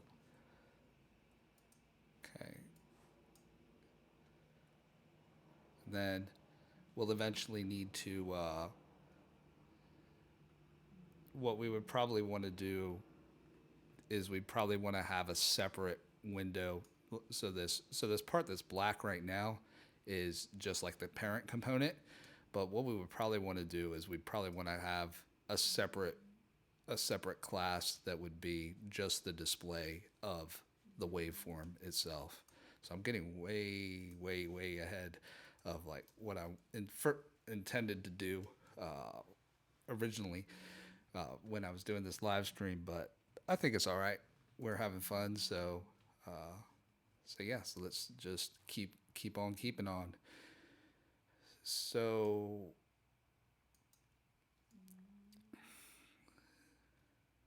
let's see. So why haven't we?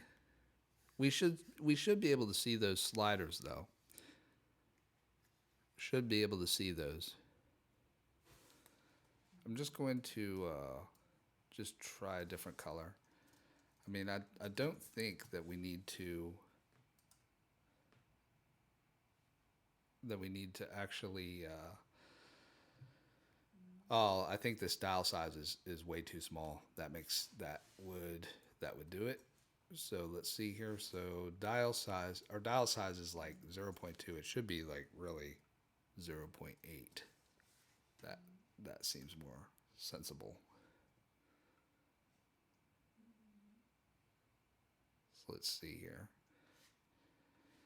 Okay, so here we go.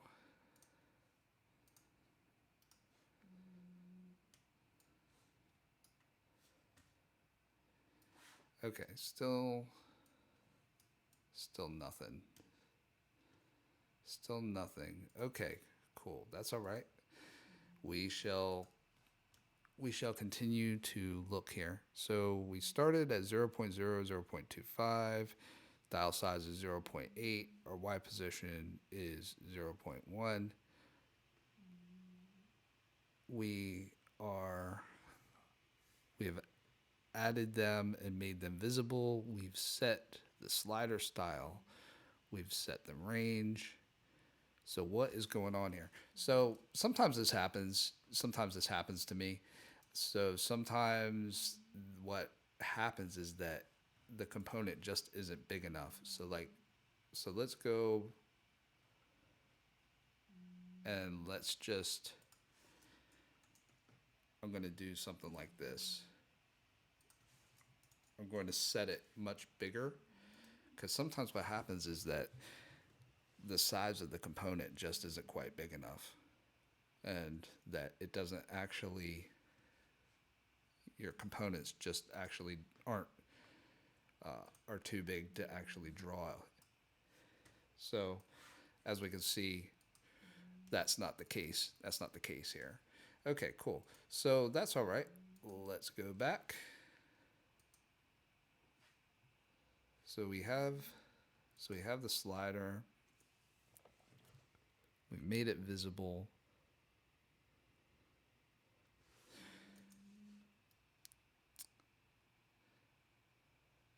This is a strange one. You know what? You know one thing that I've found? I think I think this has happened to me before, that if I don't set a size,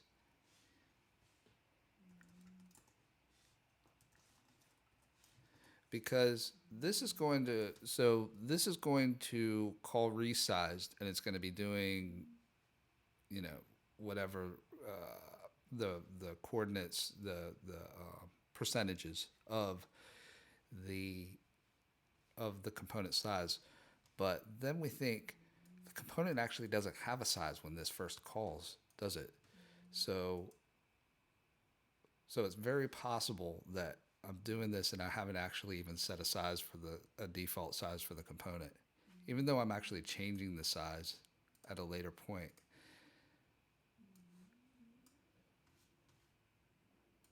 Huh, still not there. Okay. All right. That's all right, though. We're going to persevere. We're going to persevere here. So I've added it and made it visible. I've set the range. I've set the slider style. I've set the text box style.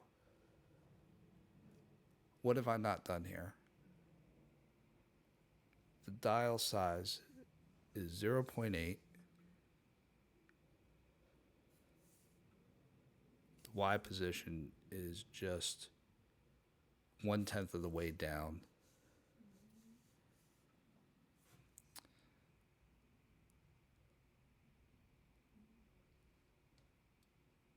Okay, I'm clearly missing something. Okay, is it possible that it's just painting over? That it's just painting over the that would be weird, though. Is it that it's not calling? Yeah, strange. Okay, so now, yeah, see, nothing's there now.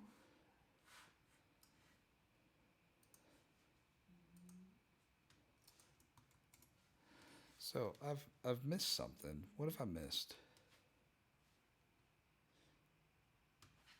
Yeah, in the editor. So let's try the editor.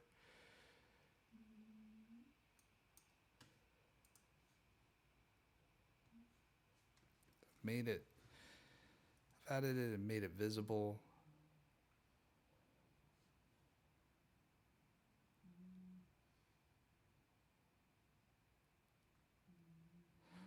Oh, it's this. This is what it is. No, is it? Let me think.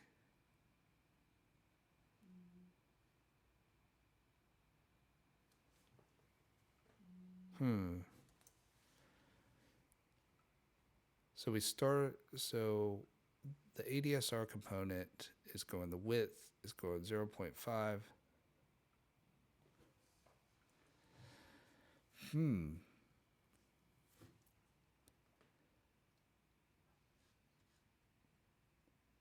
I've added it and I've made it visible, which leads me to believe, so the component itself is visible. It's just the dials that aren't visible.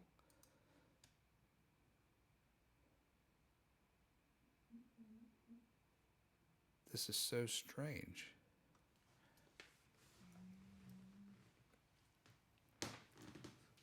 Don't see.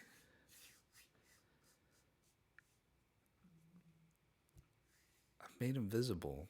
I'm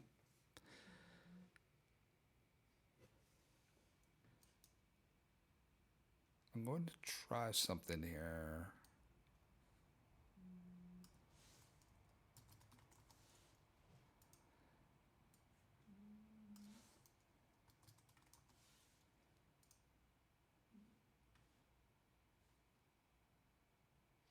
.25. This isn't showing up right.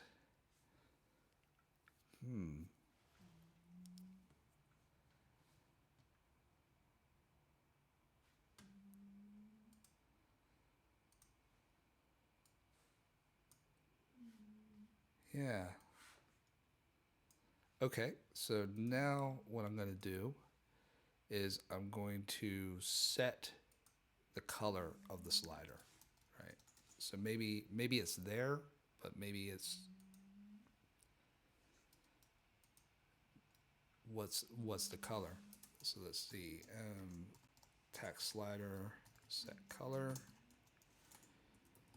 then slider, color, IDs, background color ID.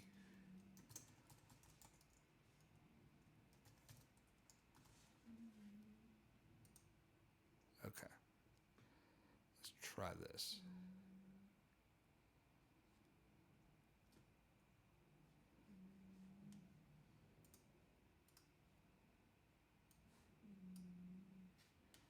No, it's still not doing it. Wow, I've never seen this before. This is strange. Okay. But we will not give up, will we? So now what I'm going to do is I'm going to copy this.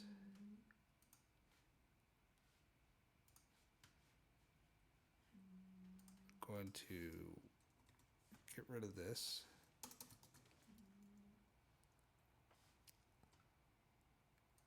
And then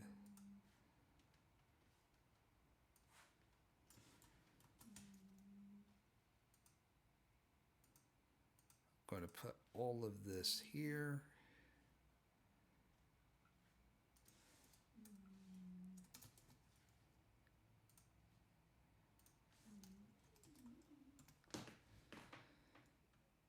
Oh, sorry. So let's see here. Did I do this? Oh, forgot to put it there. So let's see here now.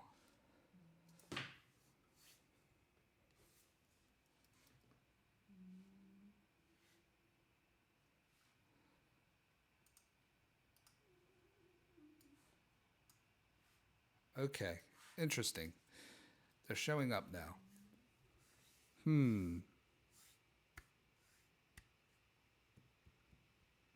Okay. But only 3 of them are showing up, which is interesting. Okay, so now let's go back. So I'm going to get rid of this.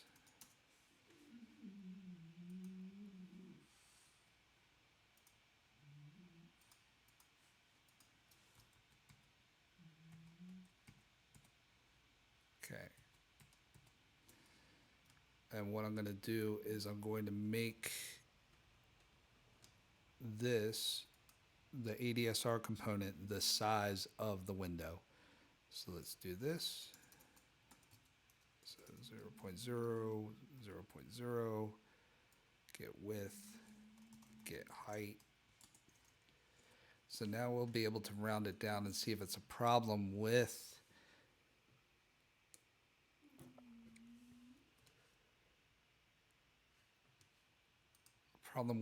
the component itself or with the way that I'm doing it on the dials.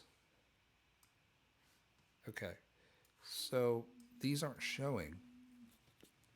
How weird is that? That is so weird. I really don't know what to make of that. Okay, so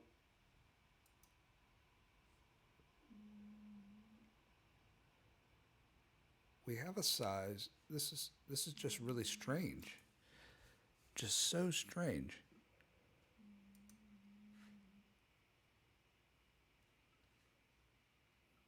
When you have the sliders,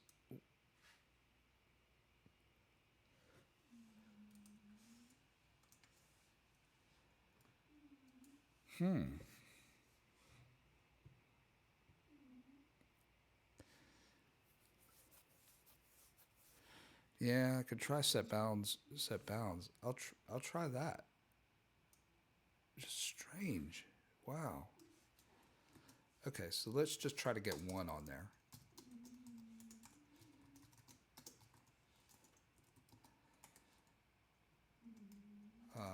let's just do 100, 100. Like let's do 10, 10, and then 100, 100. So try that.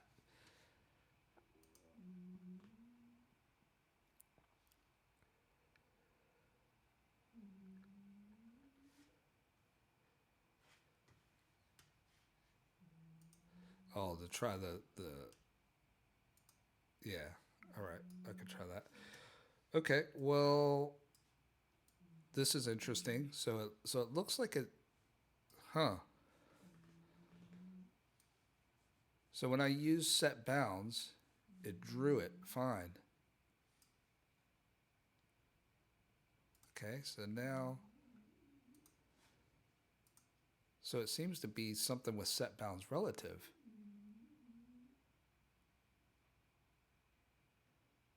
Huh.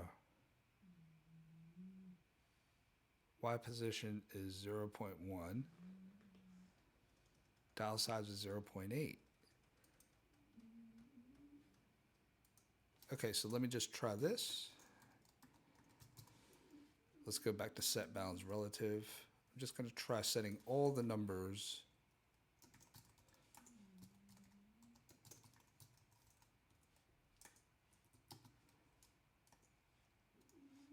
So let's do 0.2, 0.2, and then we will do 0.5 so we can see it.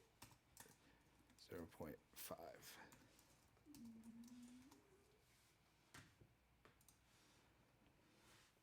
Huh. That's just crazy. Must be a bug or something. Okay, so here we go. Yeah, so when we do set bounds relative, yeah, it doesn't show. Huh. Don't know what to make of that. Okay, so now let's do your suggestion, Dusty Tracks. Try to do. Oh, you know what? I know what I did. You know what I did? Is get width is the width of, and it needs to be 1.0. And get height needs to be 1.0. That's what it is. I guarantee that's what it is. Yeah, because it's on a scale from 0 to 1, not. Isn't it funny how the smallest things can throw you off for forever?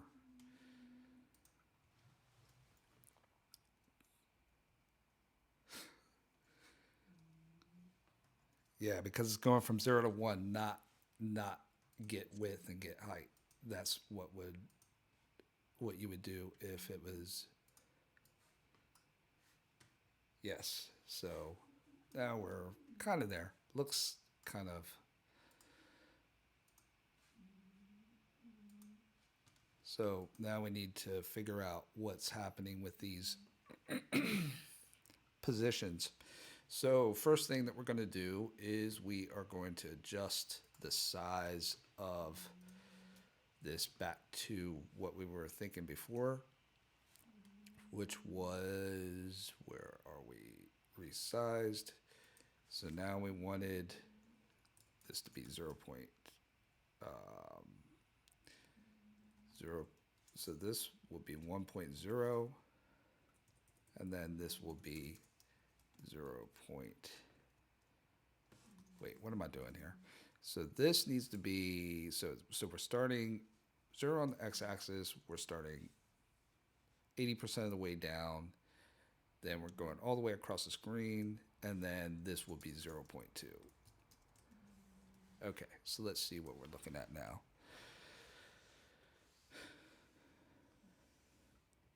Okay, so here we go.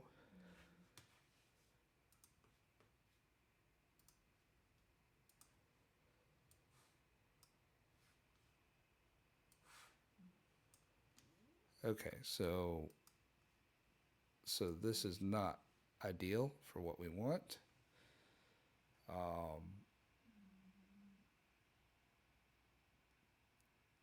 So let's see, just strategizing on what we want to do here. So there are a couple things to take away from this. So let's do this like 0.6 and then 0.4. Then in the ADSR component, what we will do is we will adjust this to like 50 rather than 100 for the text box size.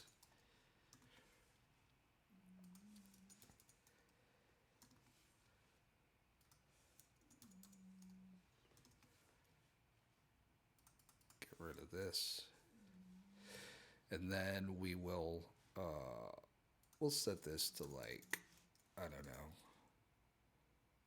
Let's just try dark red. Orange red sounds good. I like orange red. And then here we can set a third argument, which is the step range. So I will set the step range here to 0.1. So that keeps it from having this so that the text box doesn't look like 0.000001 and has like 5 million digits after the 0. So let's do that.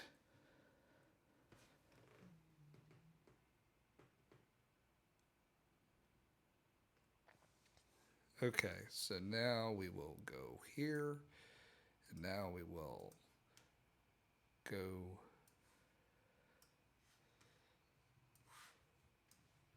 okay, so the size of these, I don't know why it has. Okay, so the size of this is like way too big, size of the box.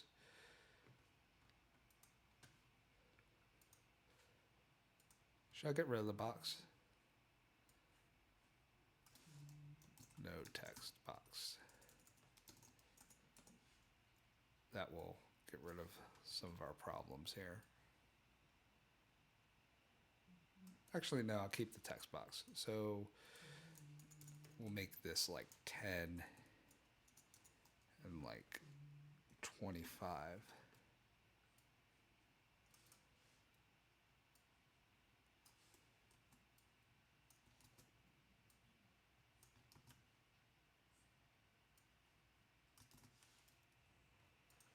Okay.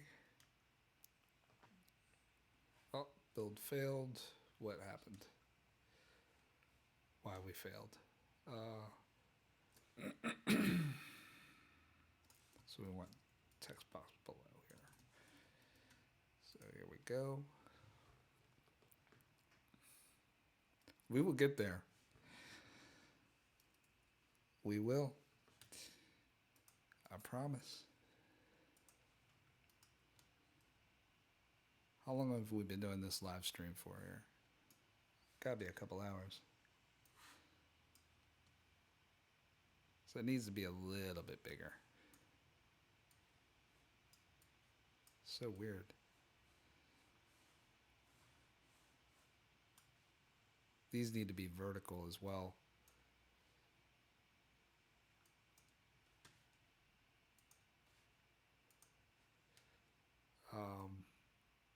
There's this rotary vertical drag. Yeah, that's it. Yeah, otherwise it's absolute nightmare to turn.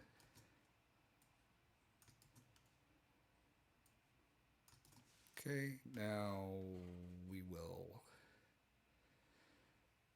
What we got? So let's make these 20 on the y-axis.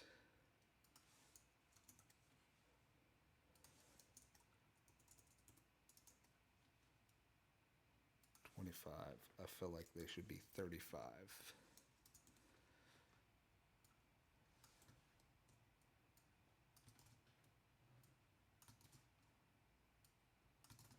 Okay. The dial size, I put it at 0.8, which is quite large. We need to figure out what's going on with this, with the positioning of the sliders themselves. It's like weird. Okay, so I'm going to change these back to const auto as well. Not that it's going to make a difference. Okay, so let's just get one.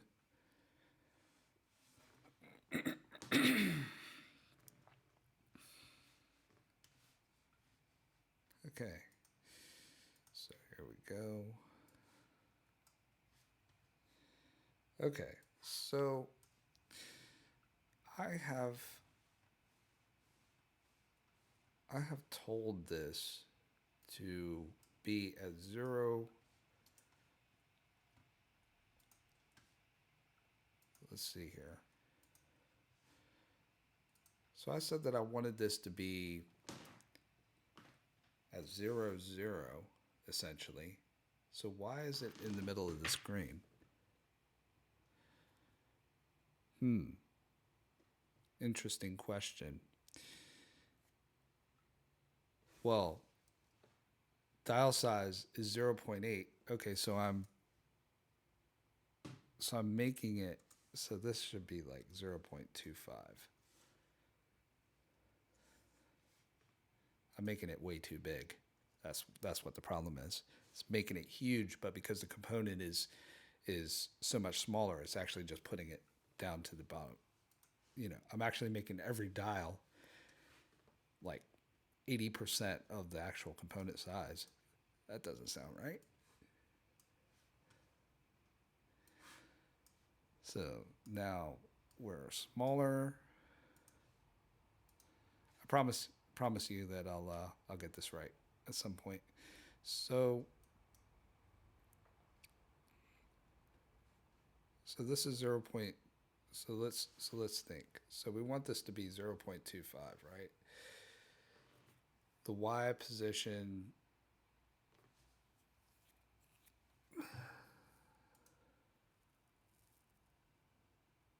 So let's see.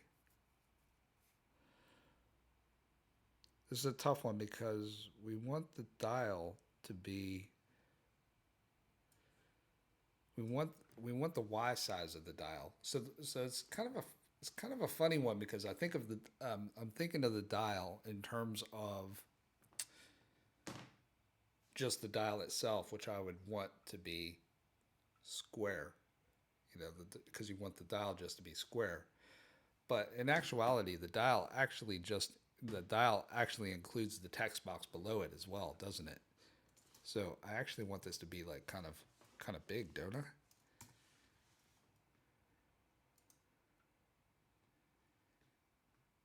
Yeah. So I want it to be bigger on the Y than on the X.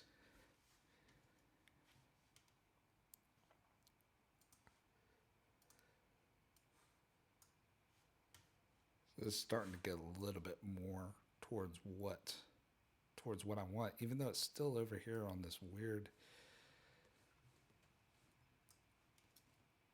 I'm going to get rid of the text box because it's such a pain to get positioned right.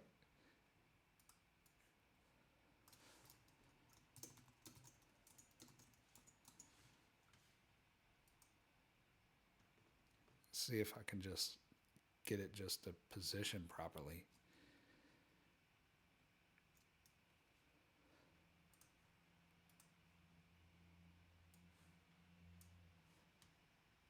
Yeah, so that's a bit more like it.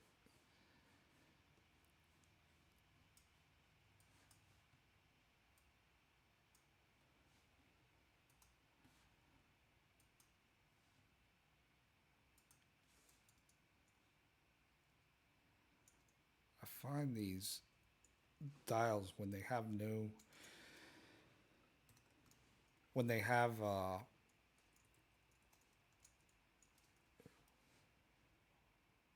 the text box, I find them a nightmare to actually set.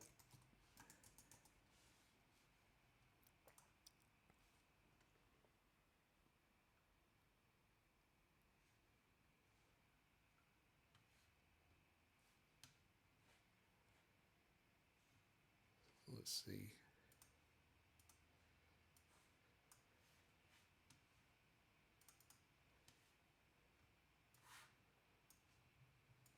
Yeah, I find them an absolute nightmare to set. Maybe I just need to make the whole plugin a bit bigger.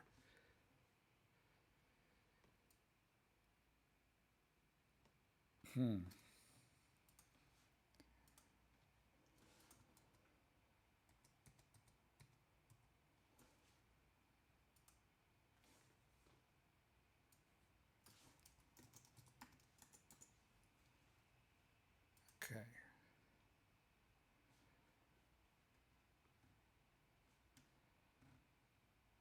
So what I'm going to do is I'm going to make the plugin bigger.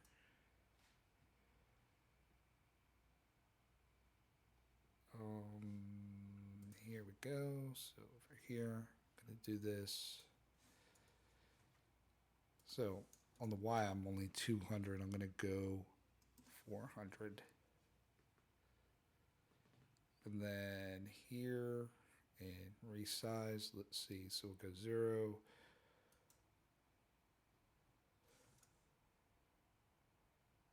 Yeah, so let's just try that.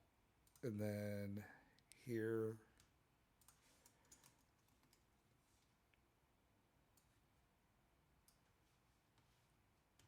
then the dial size is 0.25 on the X, in the X direction, and then 0.8 on the Y direction. Let's just try 0.6.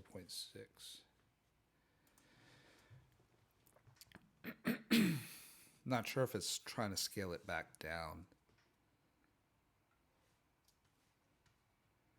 or not.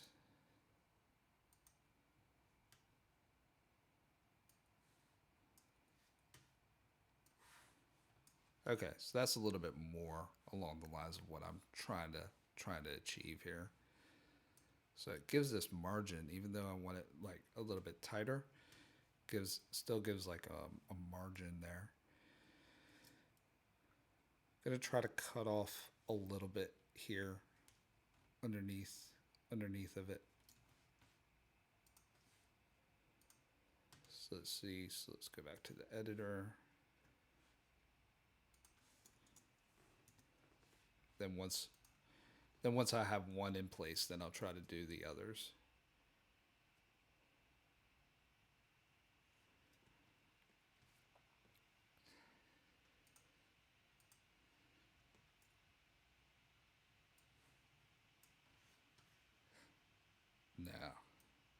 No, it scales it down. That's what the problem is.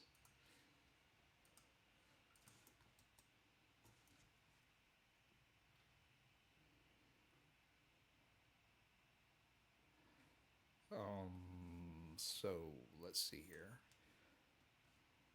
Let's make the Y position 0.2.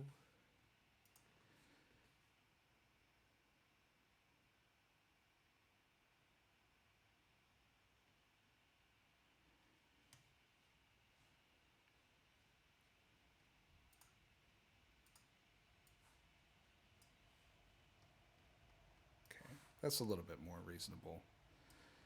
Okay. So let's try to get a second one on there now.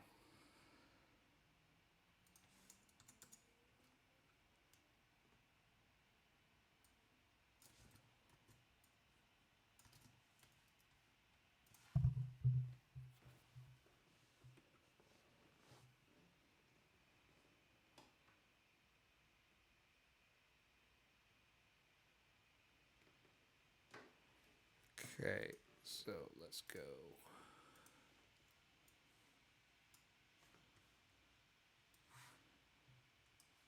See, why has it got to be so far apart like that? I don't want them so far apart.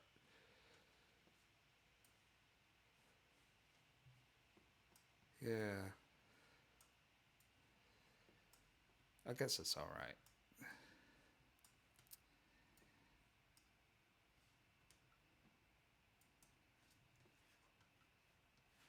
I mean, this is super rough at the moment anyway.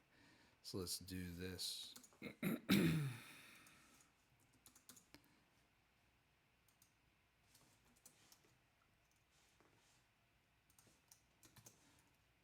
let's do a const auto dial size. Y.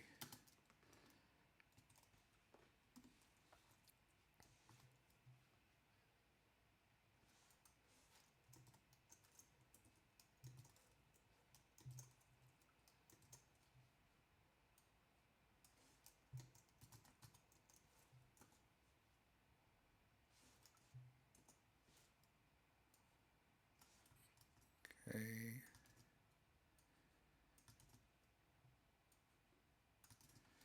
I'm also going to make this 0.01, just make it a little bit more granular. Then here we go.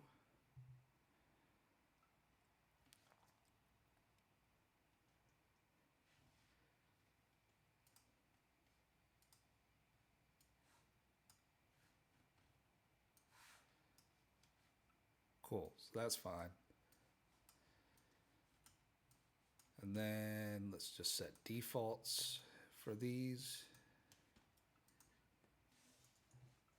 Then let's go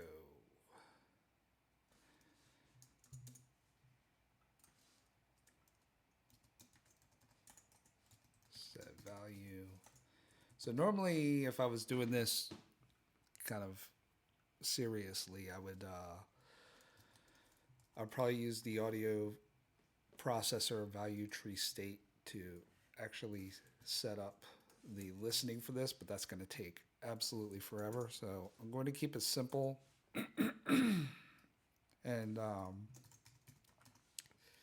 going to use a listener here, which isn't quite as robust. It still does the job though.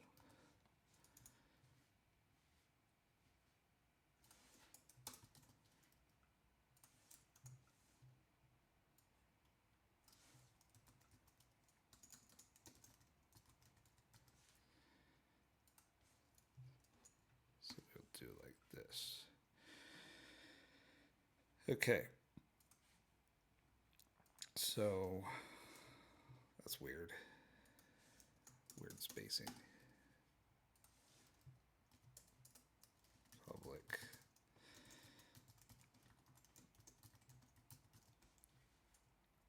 So now for our final mission, we shall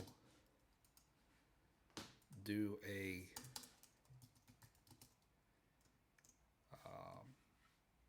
slider listener, actually connect these dials up to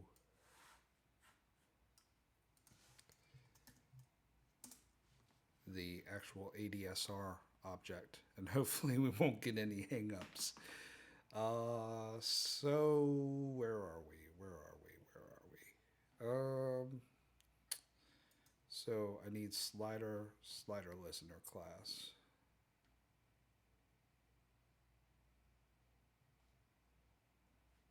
Where is it? Slider listener. That's it. So it's in listener, not slider. So then we need this slider value changed.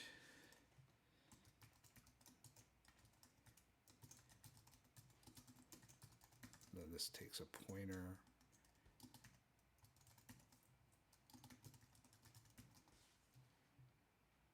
Then we will go. Oops, that's not what I want. I want this. Let me think about this for a second here.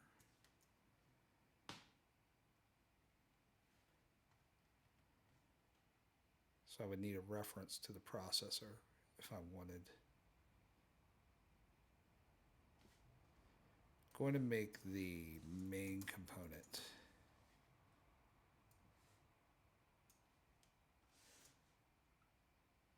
the listener for the slider. Let me think about this for a minute. No, I think I'm okay doing it like this.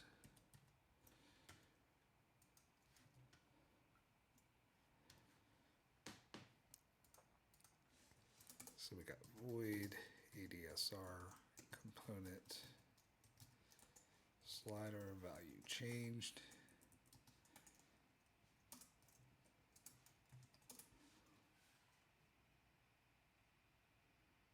Then we would do if slider is equal to attack slider. Then we need, what we're going to need here is we need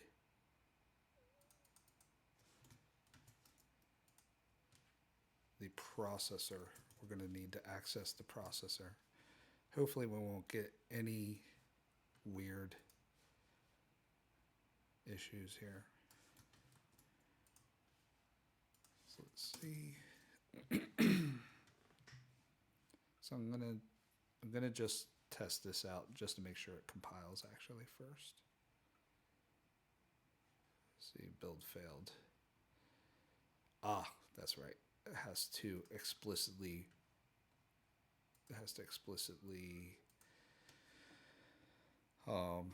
initialize it. So we use this.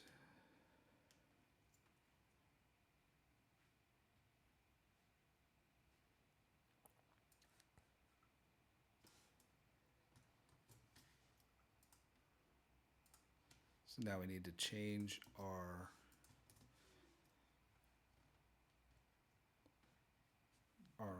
actual component here, our actual constructor for our component, because we need to pass in, we're going to need to pass in the processor. Then we got processor P. Okay, so that should work now. Except now in my editor, I need to pass it. I'm going to need to do this.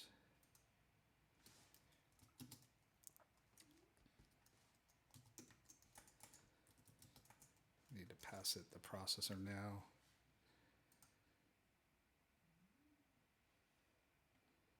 Okay, cool. So we are back in the game again. So now this just needs to go before the processor. There we go.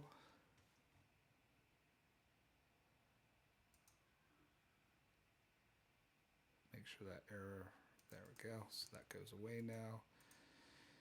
And now we can do this.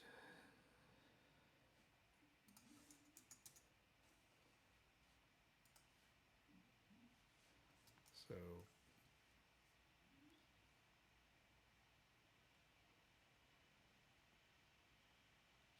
just thinking to myself here.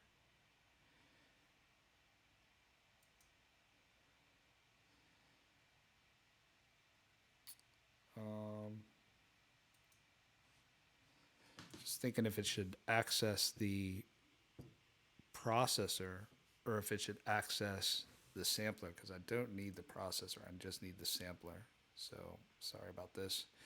This is all going to need to change now. Let me think about how this is going to change.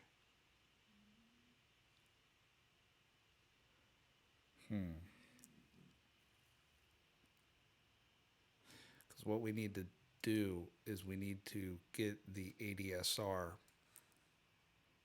We need to get the value of the ADSR.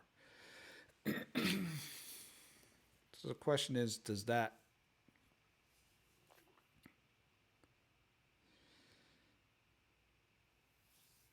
mean that we would want to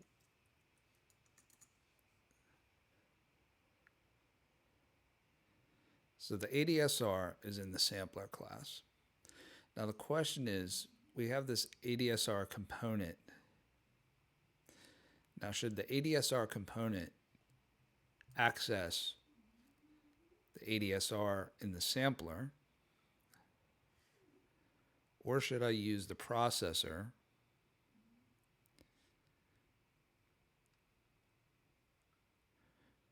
Or maybe I set up a separate component, a separate class that's just kind of a dummy class that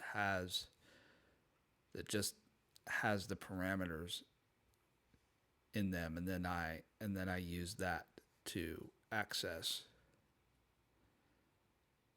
So maybe I just have a header file that just has the actual ADSR parameters as they're getting passed around, and then I give the ADSR component access to those parameters. That sounds a bit more sensible. So let's see here. So where do we begin here? So ADSR component no longer needs the access to the processor.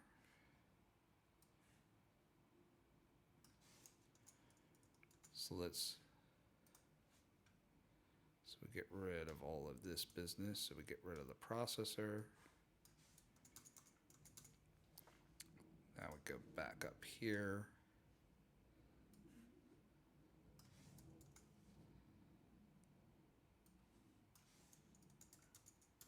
And now we need to think about how we're going to pass the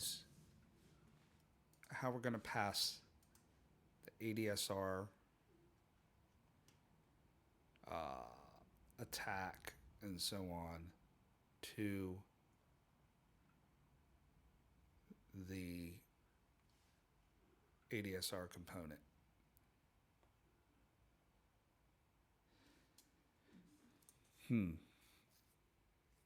So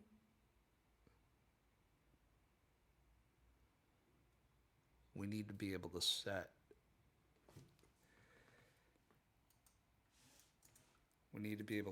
the attack.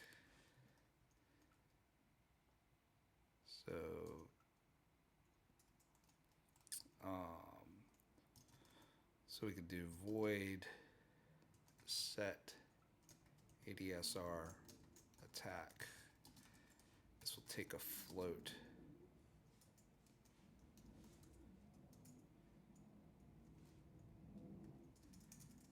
Const float attack. And then we will say MADSR attack. MADSR params attack is equal to attack.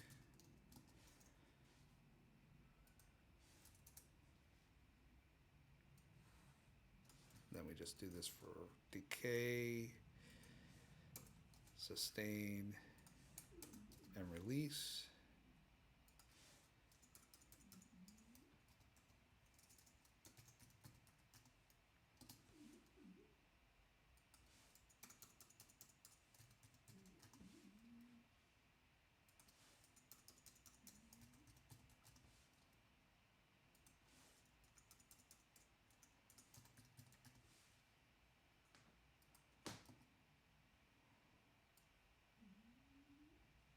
Sustain. I like keeping these all lined up like this.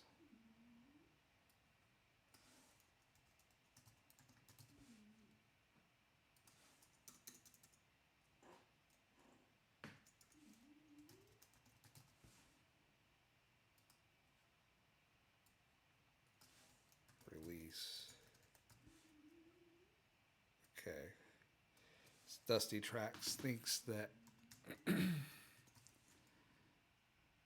header file to access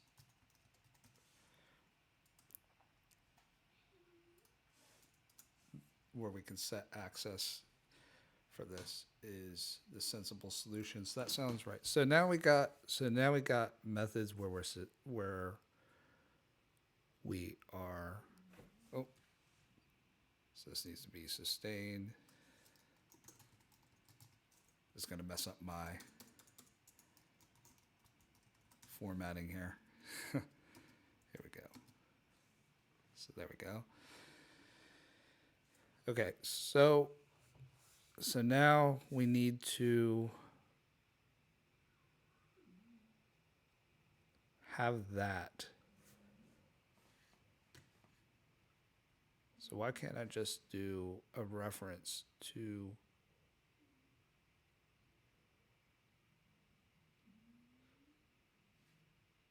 my sampler? So I could just do this. Okay, so I got it. I think I got it. So we need to have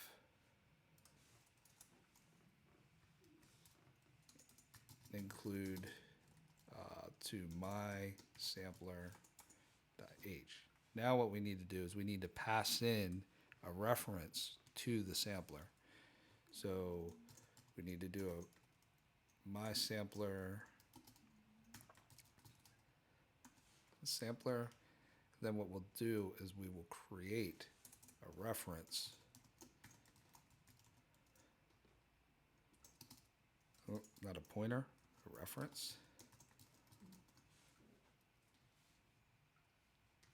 So now here we'll do this, and then we will pass it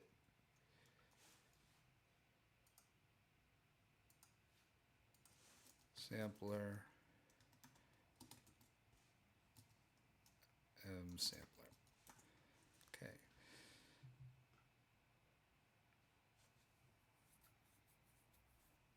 Okay, why? Okay, so let's see here.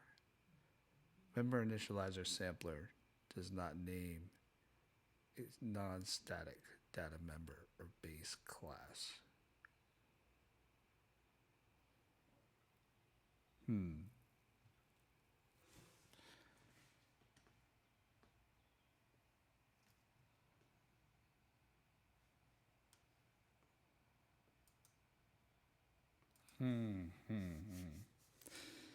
So let's go back, because I've also thought, okay, well, now the editor is going to need access to the sampler class, and that's not what I want.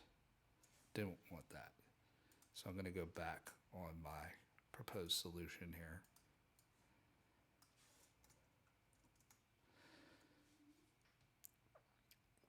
So, okay.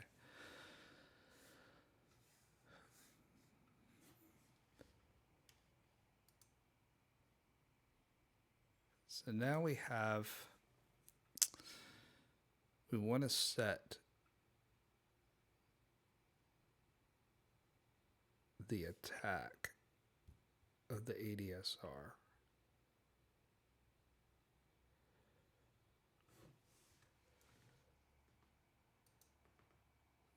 So, okay, so let's say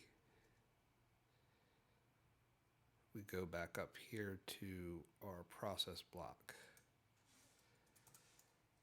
We would say sampler set ADSR attack.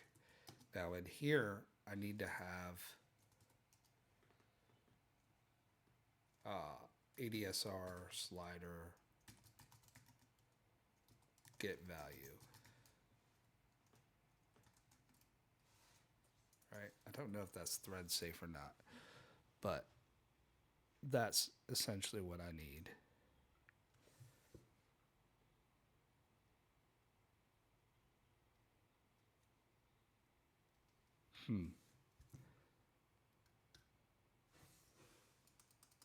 Okay. Now let's think about this again. Oh, sorry. So let's get rid of that reference to the sampler.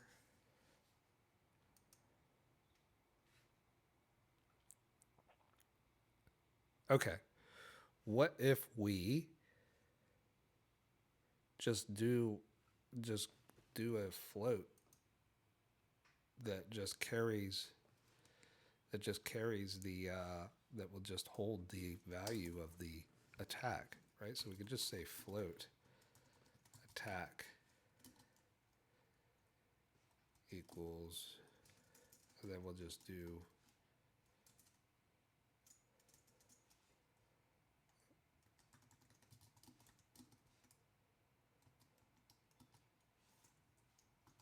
then float decay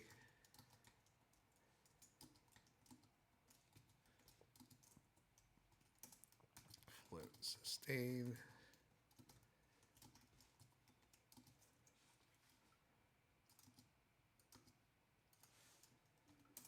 float release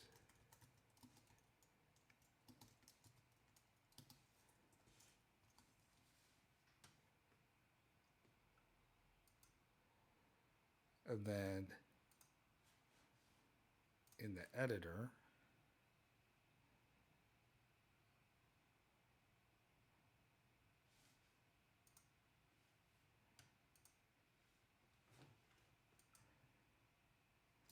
okay, so editor's got the access. So maybe slider value changed needs to be in the editor now, not in the ADSR component. So maybe I'll make this, maybe I'll make the editor a slider listener.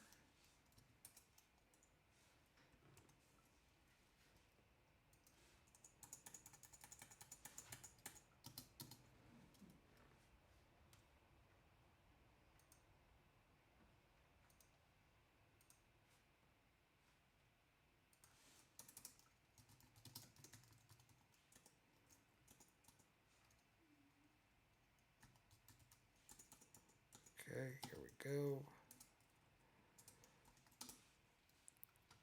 Then I will give access to the sliders.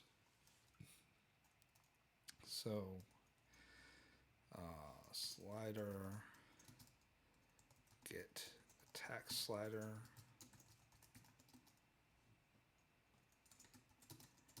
return attack slider. Okay, slider get decay slider return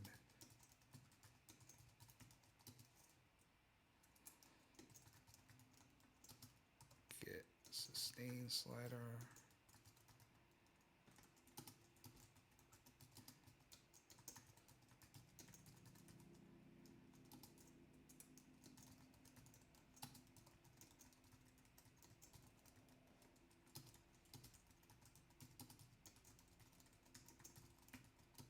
okay.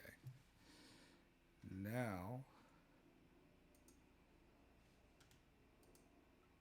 question is, can I even do this? I don't even know. So if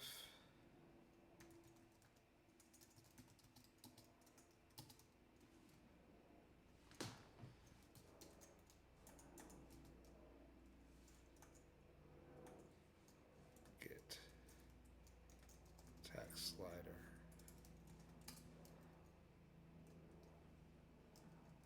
then processor, oh, this needs to be ampersand. We do processor attack equals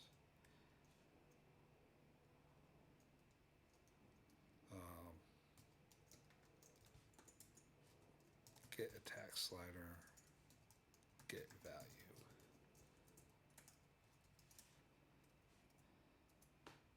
Okay. And now over here we got attack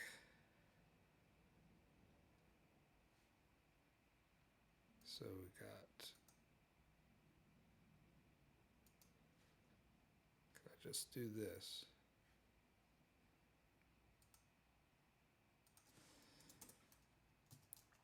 Let me think.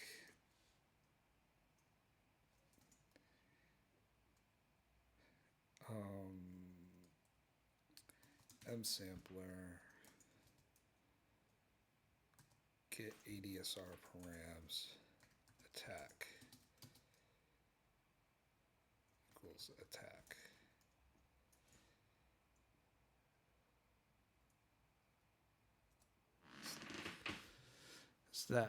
Is that good right there? I'm just gonna try it.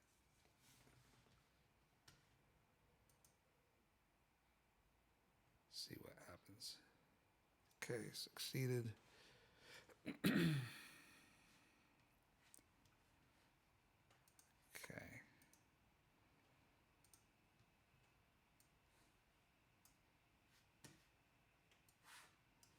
Now load a sample. Let's try this.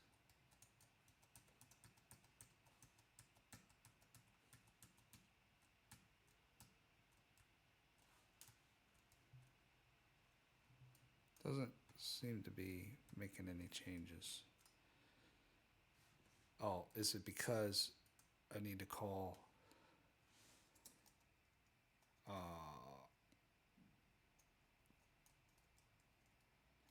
Sampler,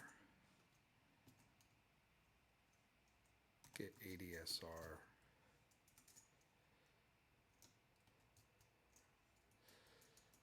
where is it? Oh, not my sampler, Sampler, get ADSR, set parameters.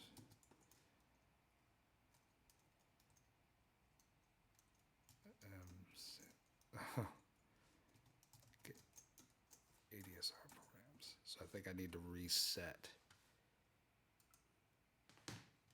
the parameters once I'm changing them. So here we go.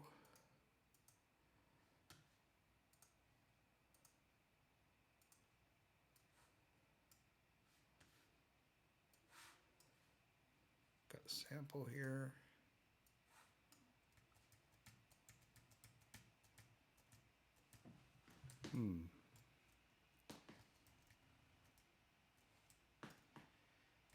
Interesting though, it actually set it though.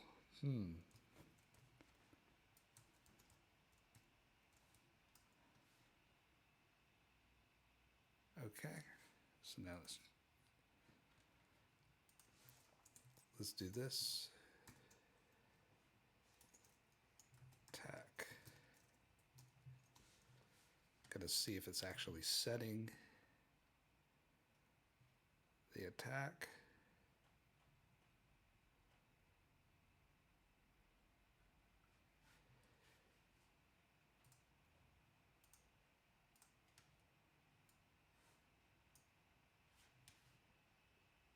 Oops, that's not what I want.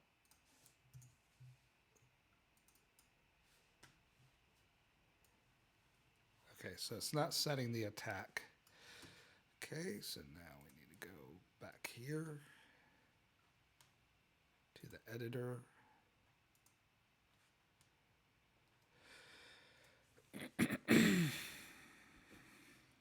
So let's see if,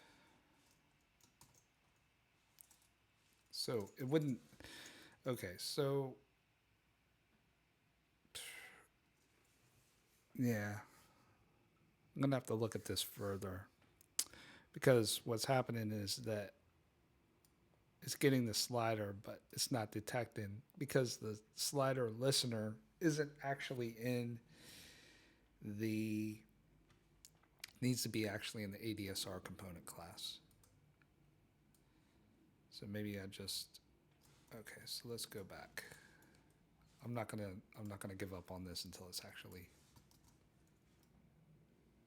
until I actually solve it.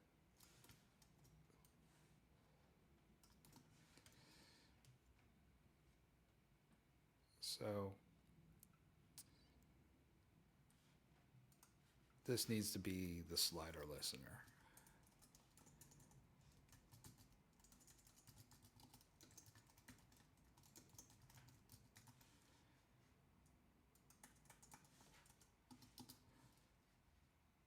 Okay, not the editor. Then I could get rid of this.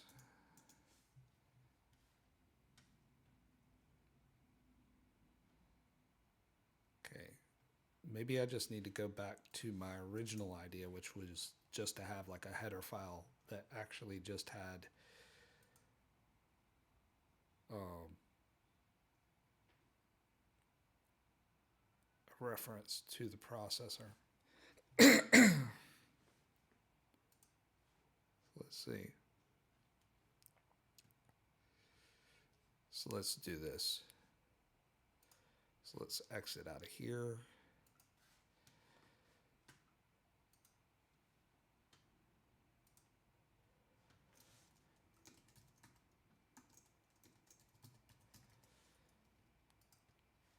I think EL showed me how to do this once.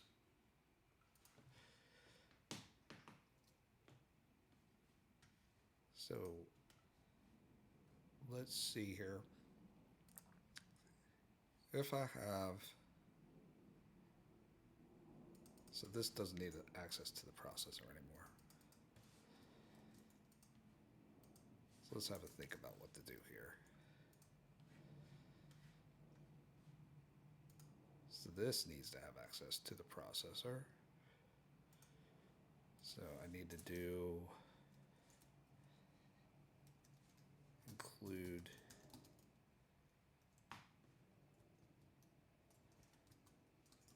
login.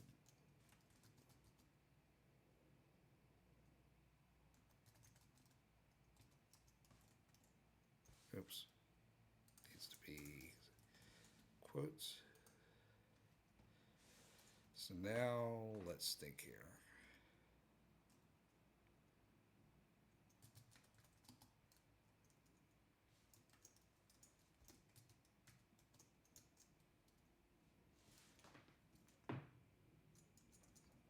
So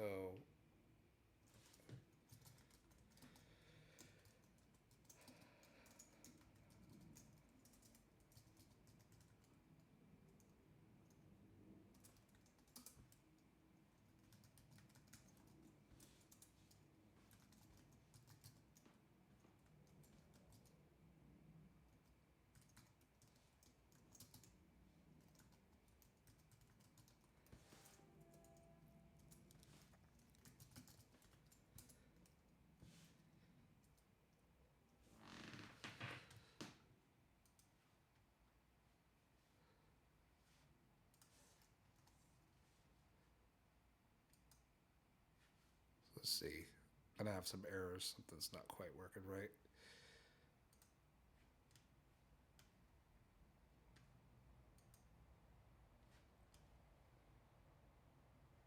Adsr component is an abstract class. Let's see, what have I done here? Ah, this is it. So we need slider value changed.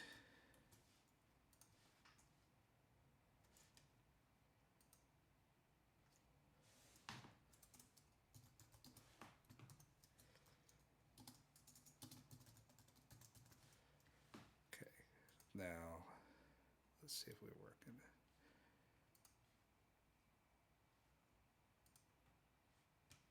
Okay, so now we got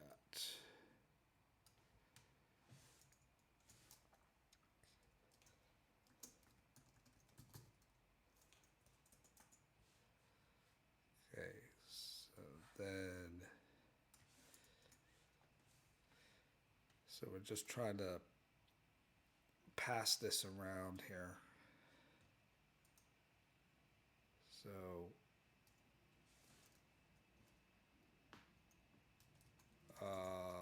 let's see here. So let's do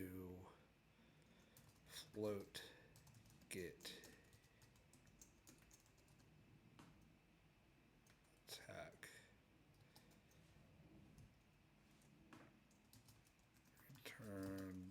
processor dot attack.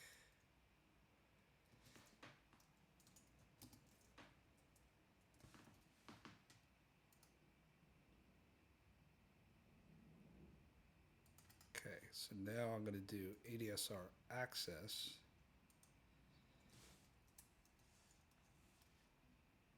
So I don't need this anymore, I don't think. Okay, so now I'm going to include ADSR access now. No ADSR access. And now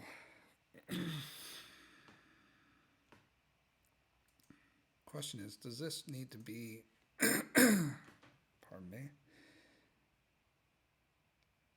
Does this need to be a reference? So do I need to create just a reference to this?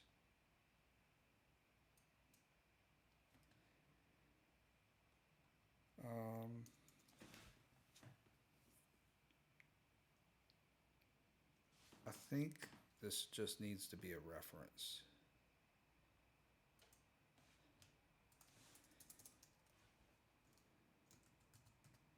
Because I don't want to create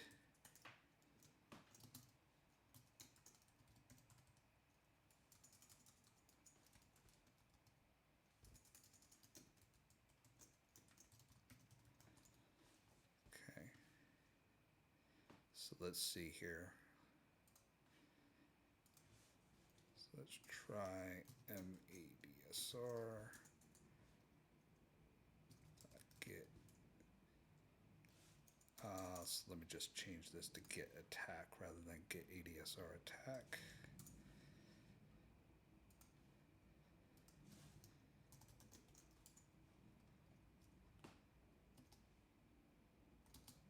Equals attack slider get value. Okay. So now let's go back to the processor. So now we have a, oh, what have I done? Doesn't like something I've done. Oh, as usual, I forget that. I always forget that. Okay. Oh, pardon me.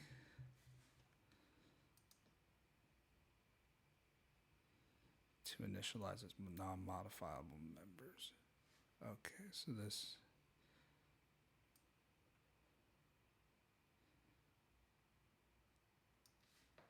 So let's see here.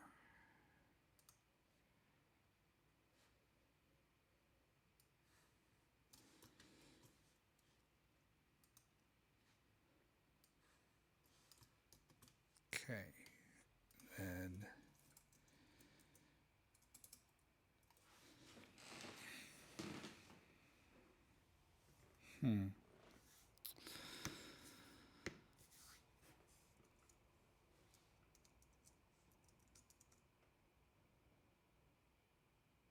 so I've got a reference to the processor.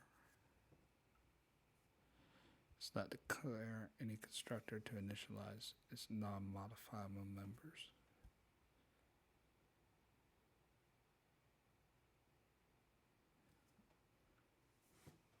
Not sure what that means.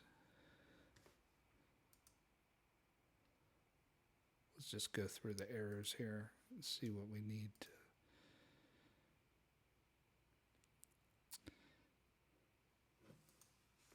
Oh, this isn't right.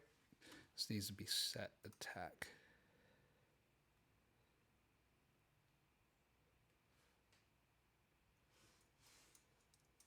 Does it?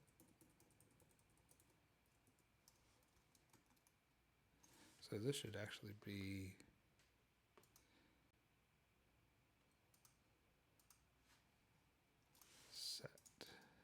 set attack.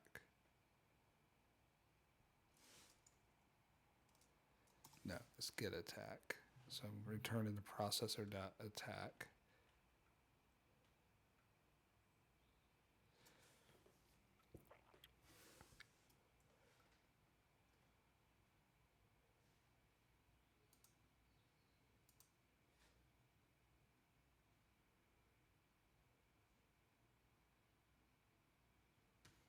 Yeah, I need to do this.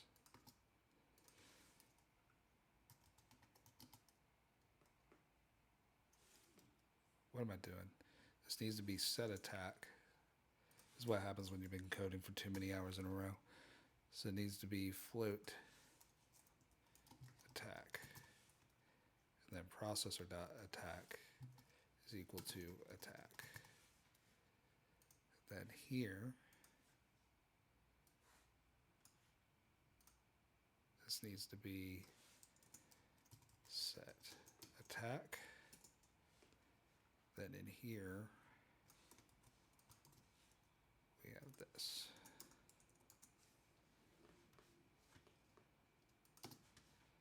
Okay, so let's try this now. Okay. Okay, so ADSR must initialize. Okay, so this goes back to our problem, which is that we aren't passing it. We aren't passing the ADSR access our processor. So can I just do this?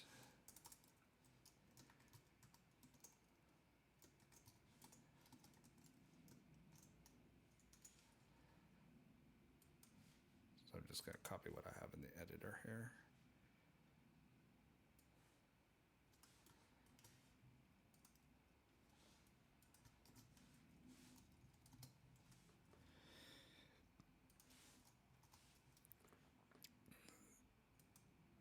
And then let's see here.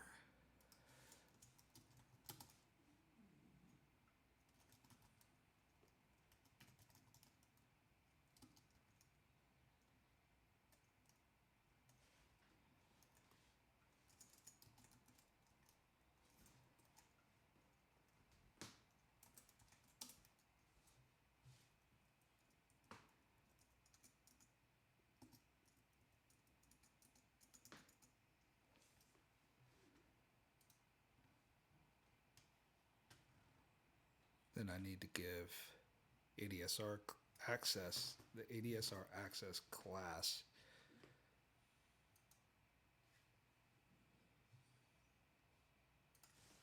I need to do this. Include ADSR access.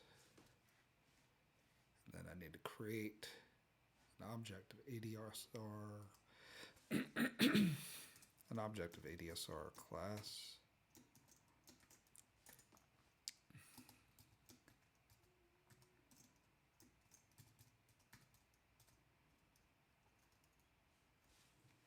Then I need to pass it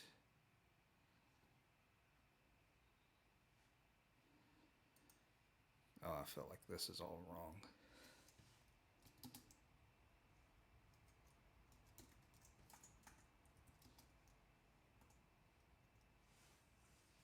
No, that's not right.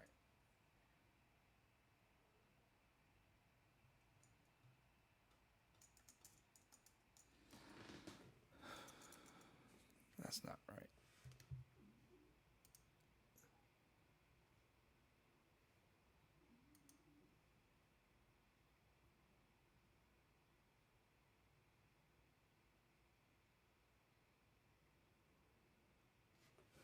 This needs to be void. Been sitting here for too long, but I refuse to give up until I solve this. So I'll turn it into a bit of spaghetti.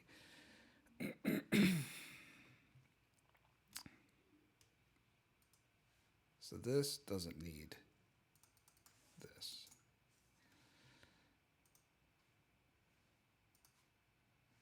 I need this here.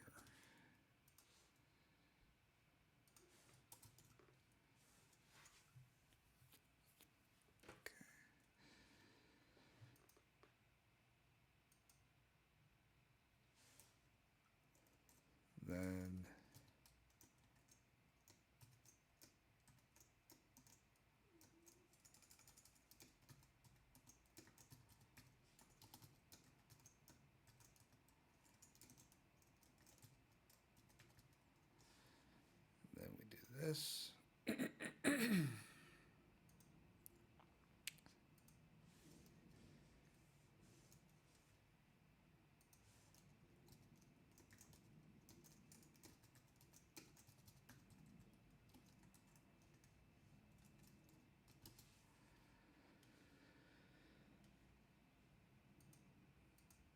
And this just is a reference to this, but it doesn't know. Let's see. But this does not know that it's supposed to refer.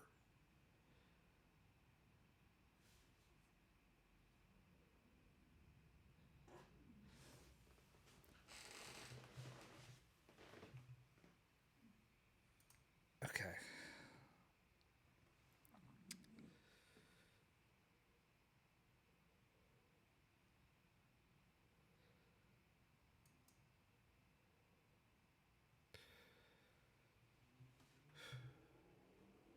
So let's go back here.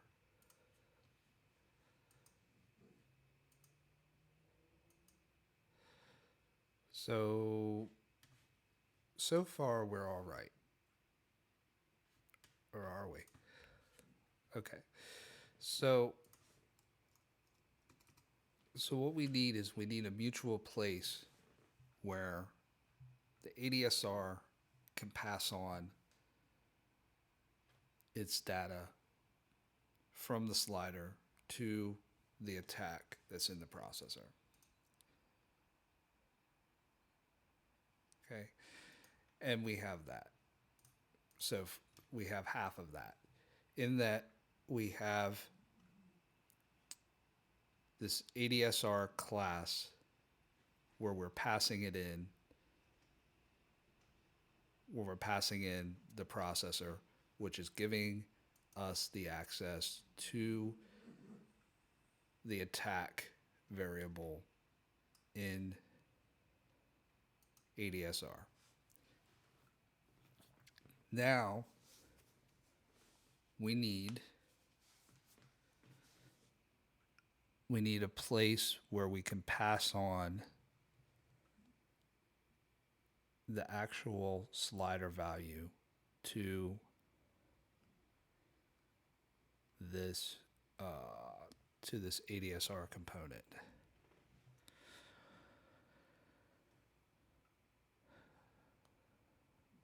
So how do we do that? So we need a reference to the ADSR component, right?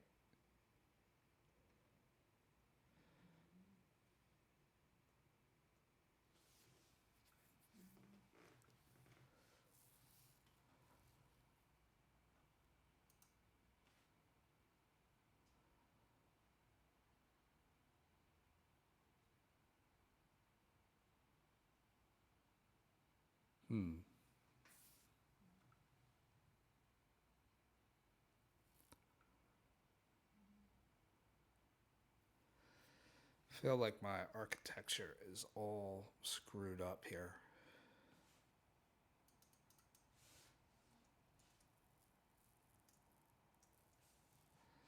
Screwed up because I have these sliders. So let's go through the problem. I have these sliders, right? They're in my ADSR component. Now the problem is that you have ADSR component that goes to the editor.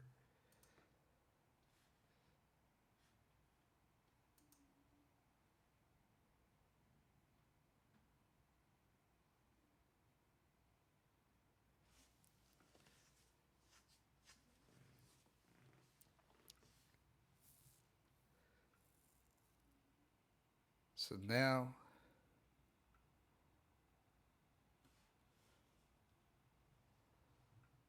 we need a way for the ADSR component to pass on the value of the slider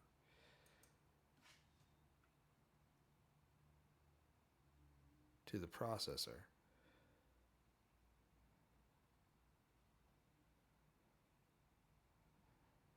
Okay, so normally you would have a slider listener that would be in the ADSR component. You have a slider listener that would be in the ADSR component where you could just say set the attack of the ADSR to whatever the value of the slider is.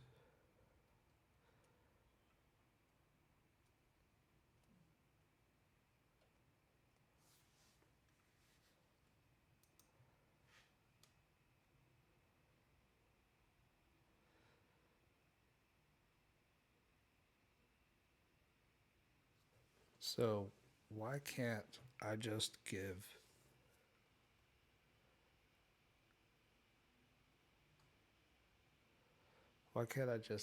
access? Why can't I just say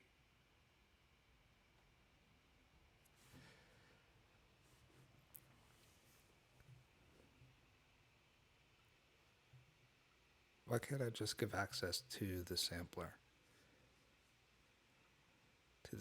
itself?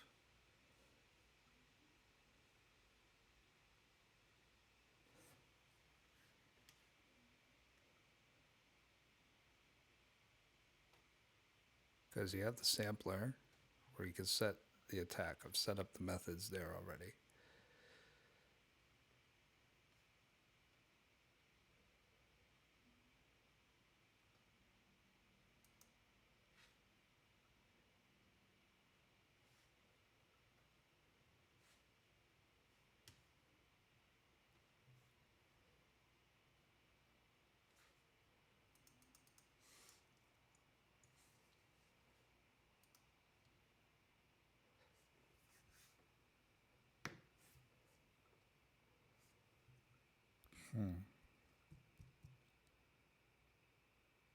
Damn.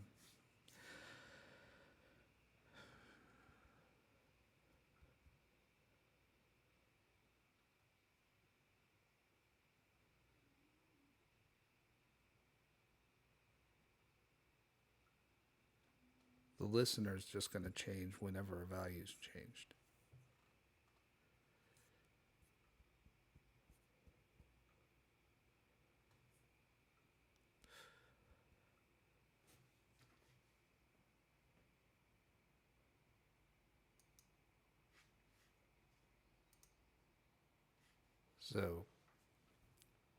So this component is what needs to actually be listening for changes. Now, where will it send the change to? I thought that it would be okay to have it here.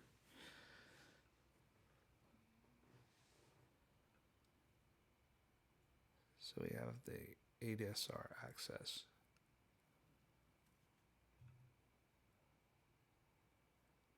You're setting the attack.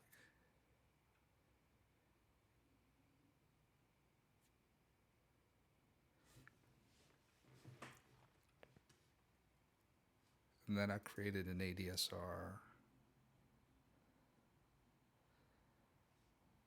Then you create an Adsr access object that passes it the processor. But then the problem is that it doesn't, there's no way for the ADSR component to access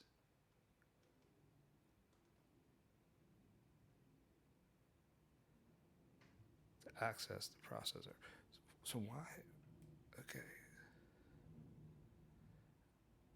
Maybe the Adsr component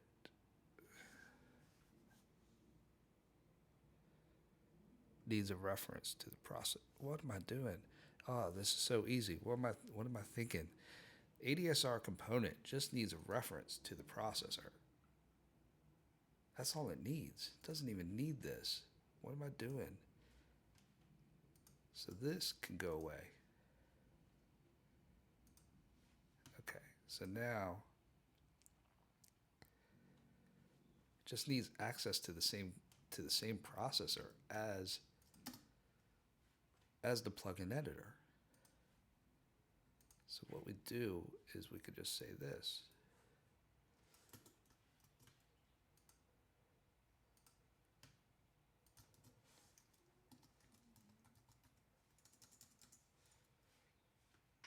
Now I will do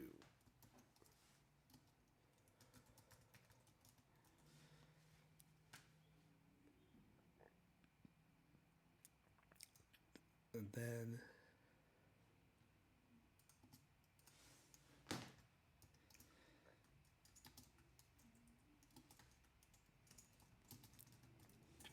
thought I did this already. Okay, now yeah, so it just needs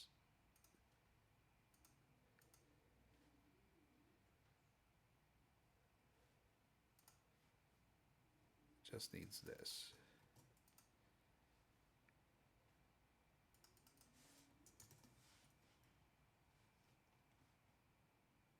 And then in here, I just need to say, so this can go away now. So this needs to be ADSR component. I just pass it the processor now.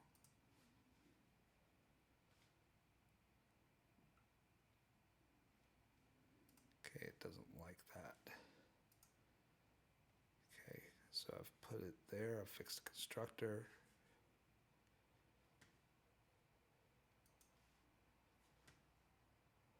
Okay, I feel like it should compile. Okay, why is it compiling? Okay, so I'll get rid of that. So I deleted that before.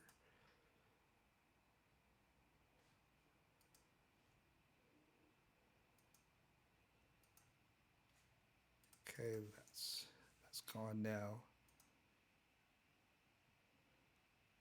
Okay, great. So now all I need to do, can't believe I overlooked this for so long. So now we just need to do processor attack equals of attack slider get value.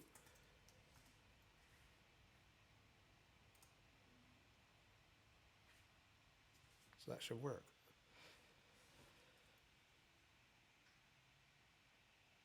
Okay, here we go.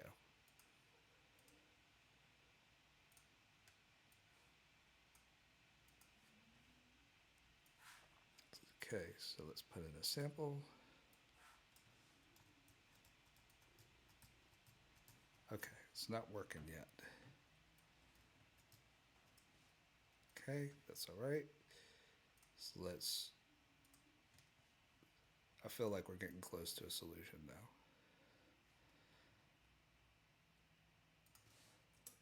So let's make sure that this is actually the active slider that it's actually registering that it's actually this slider.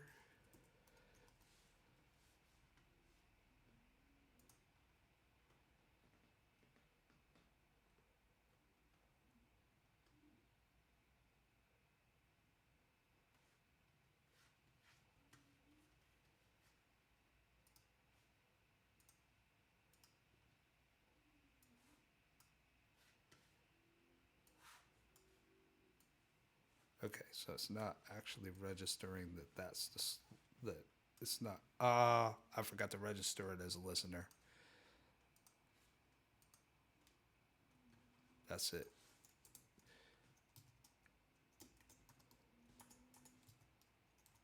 Add listener.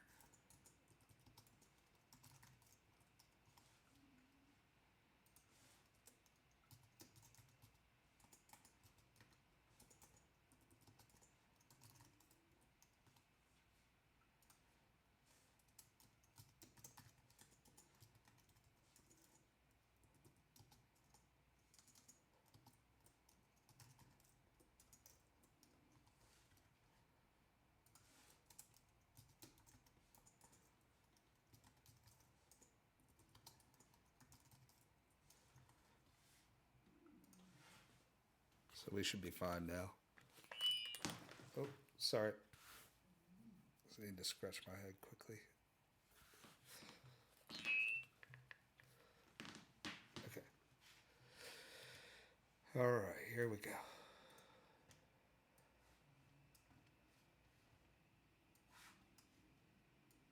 Yes, yes, it's working.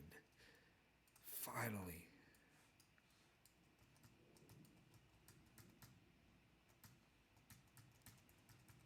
Yes, thank you. Finally got this. Man, why did that take me so long? Okay, now let's clean this up. So we don't need any of this, right? Or do we? Okay. So let's oh, sorry. Let's clean this up a little bit. So let's go back here.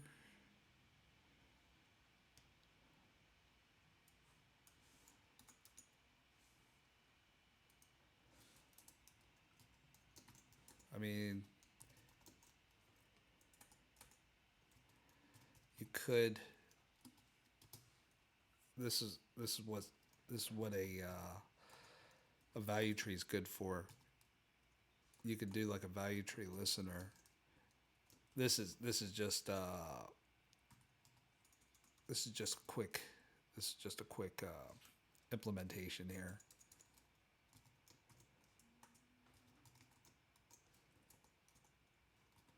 Sustain equals sustain M sampler.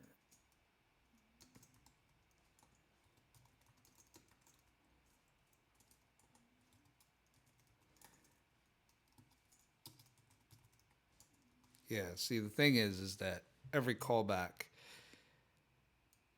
these are going to get set. Which isn't the most efficient way. You would want to have it where this would only get set if there was a change. You know, so maybe, I mean,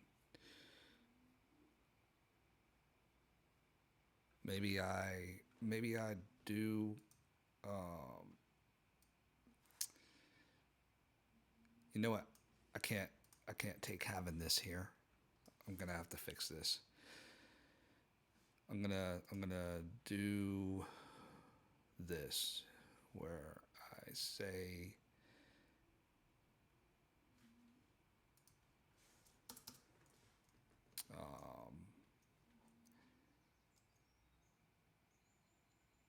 let's see, void set Adsr attack, and then I'm gonna do float.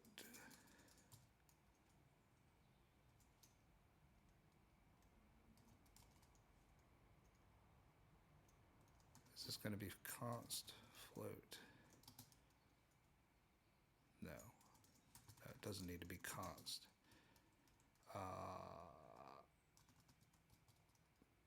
Attack, and then this is going to be, what we're going to do is we're going to do this.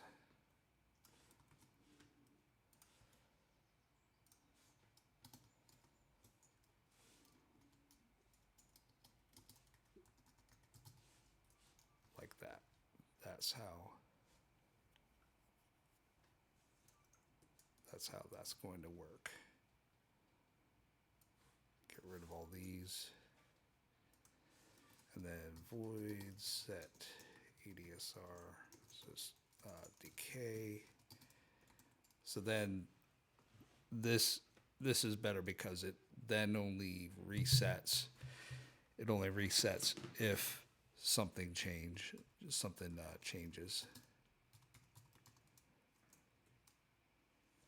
They should be const, shouldn't they? Because they don't, you know, we're just reading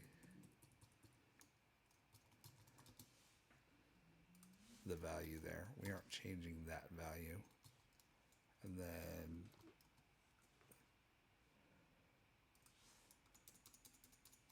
Okay.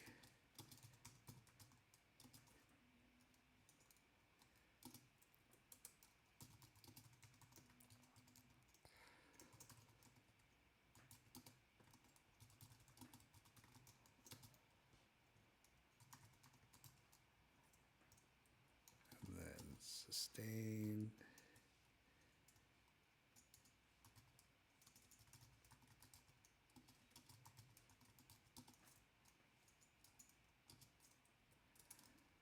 Then release.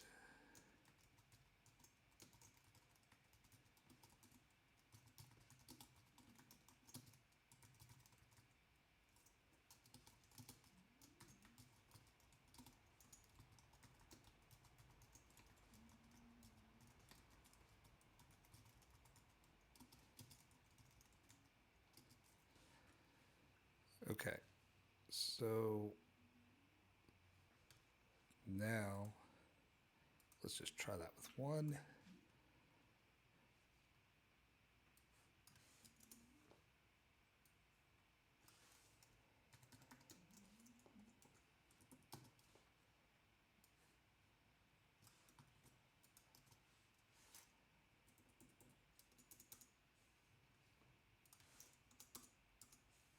Okay, so let's try that now. Oh, build failed. Oh yeah, let's get rid of these.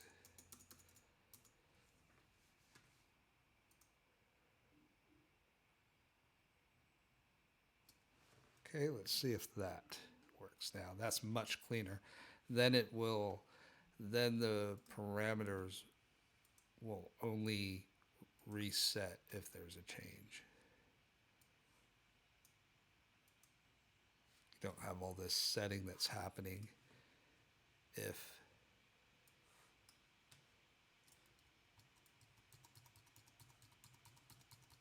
okay, something weird is happening there where it disappears, where the sample actually disappears, which is a bit strange. But overall, though,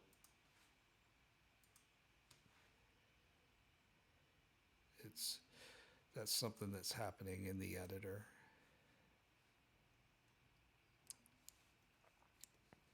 Where it's losing the actual sample.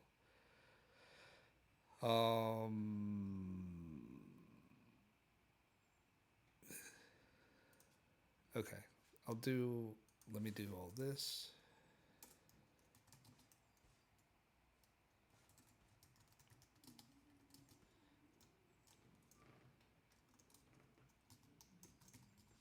Case slider, processor, set ADSR decay, decay slider, get value. So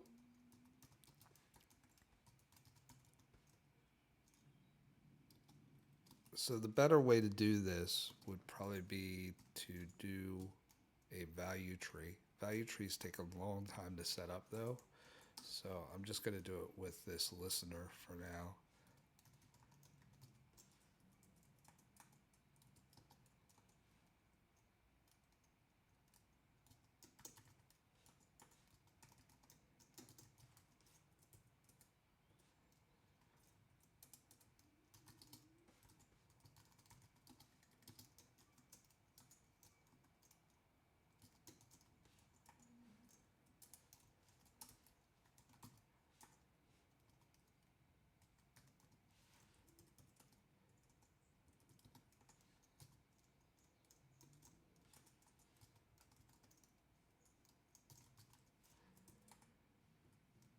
Okay. So there we go. Shall we try this?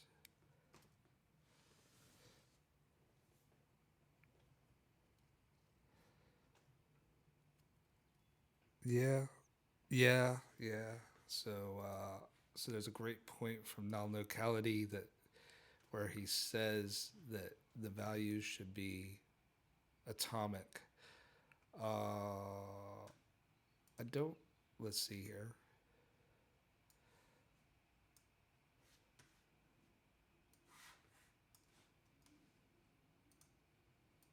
Let's find something a little bit longer. Be nice if we had like a synth. So let's see, where's the synth?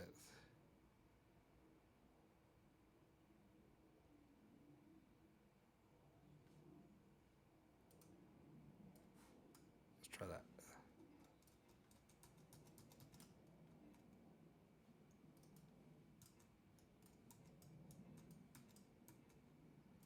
Release doesn't seem to be.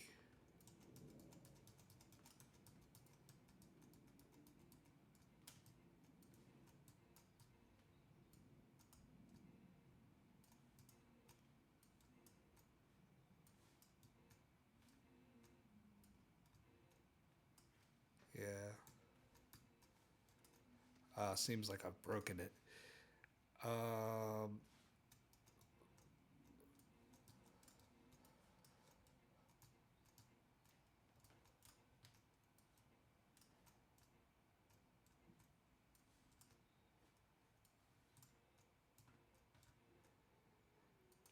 Yeah. It kind of works. Oh, there isn't? Oh, I don't know. Don't know what's up. Yeah, it's been funny with the sound cards um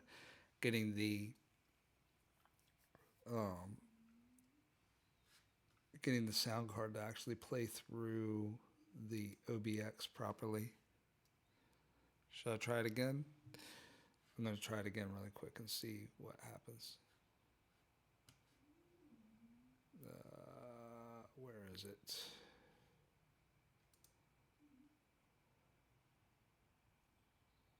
So let's try it again here.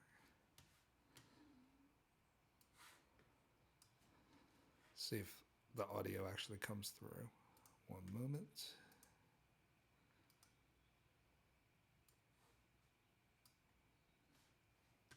So here's our sampler.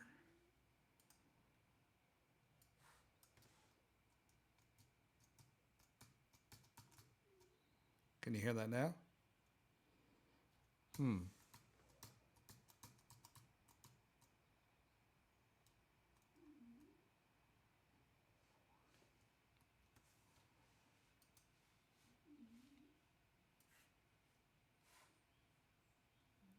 Yeah, strange. I got it coming through the Thunderbolt. Don't know why it's don't know why it's not working right. I can hear it just fine. I'll have to have a look at that. That's really weird.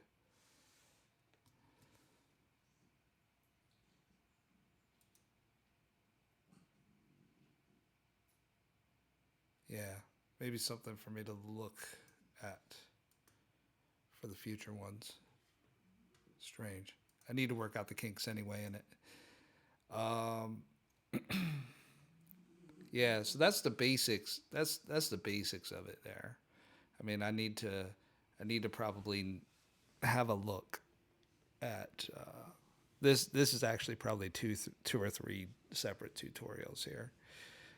So you got the process of actually needing to go through and create your own class that inherits synthesizer, and then changing the way that you handle the Midi events so that it actually registers your ADSR node on and node off events. And then there's the actual process itself of actually creating a component that where you can actually control the ADSR itself and be able to control the ADSR from sliders as well, which is a separate step, which I'll probably do in a tutorial, not the next tutorial, but the tutorial after. So the next one will be just setting up the ADSR to handle the sampler node on and node off events and getting it to actually work. I'm going to sign off. I'm hungry. Thanks to everybody that tuned in. That's been a long one. That was like a 3-hour run. So yeah, I'm going to sign off now.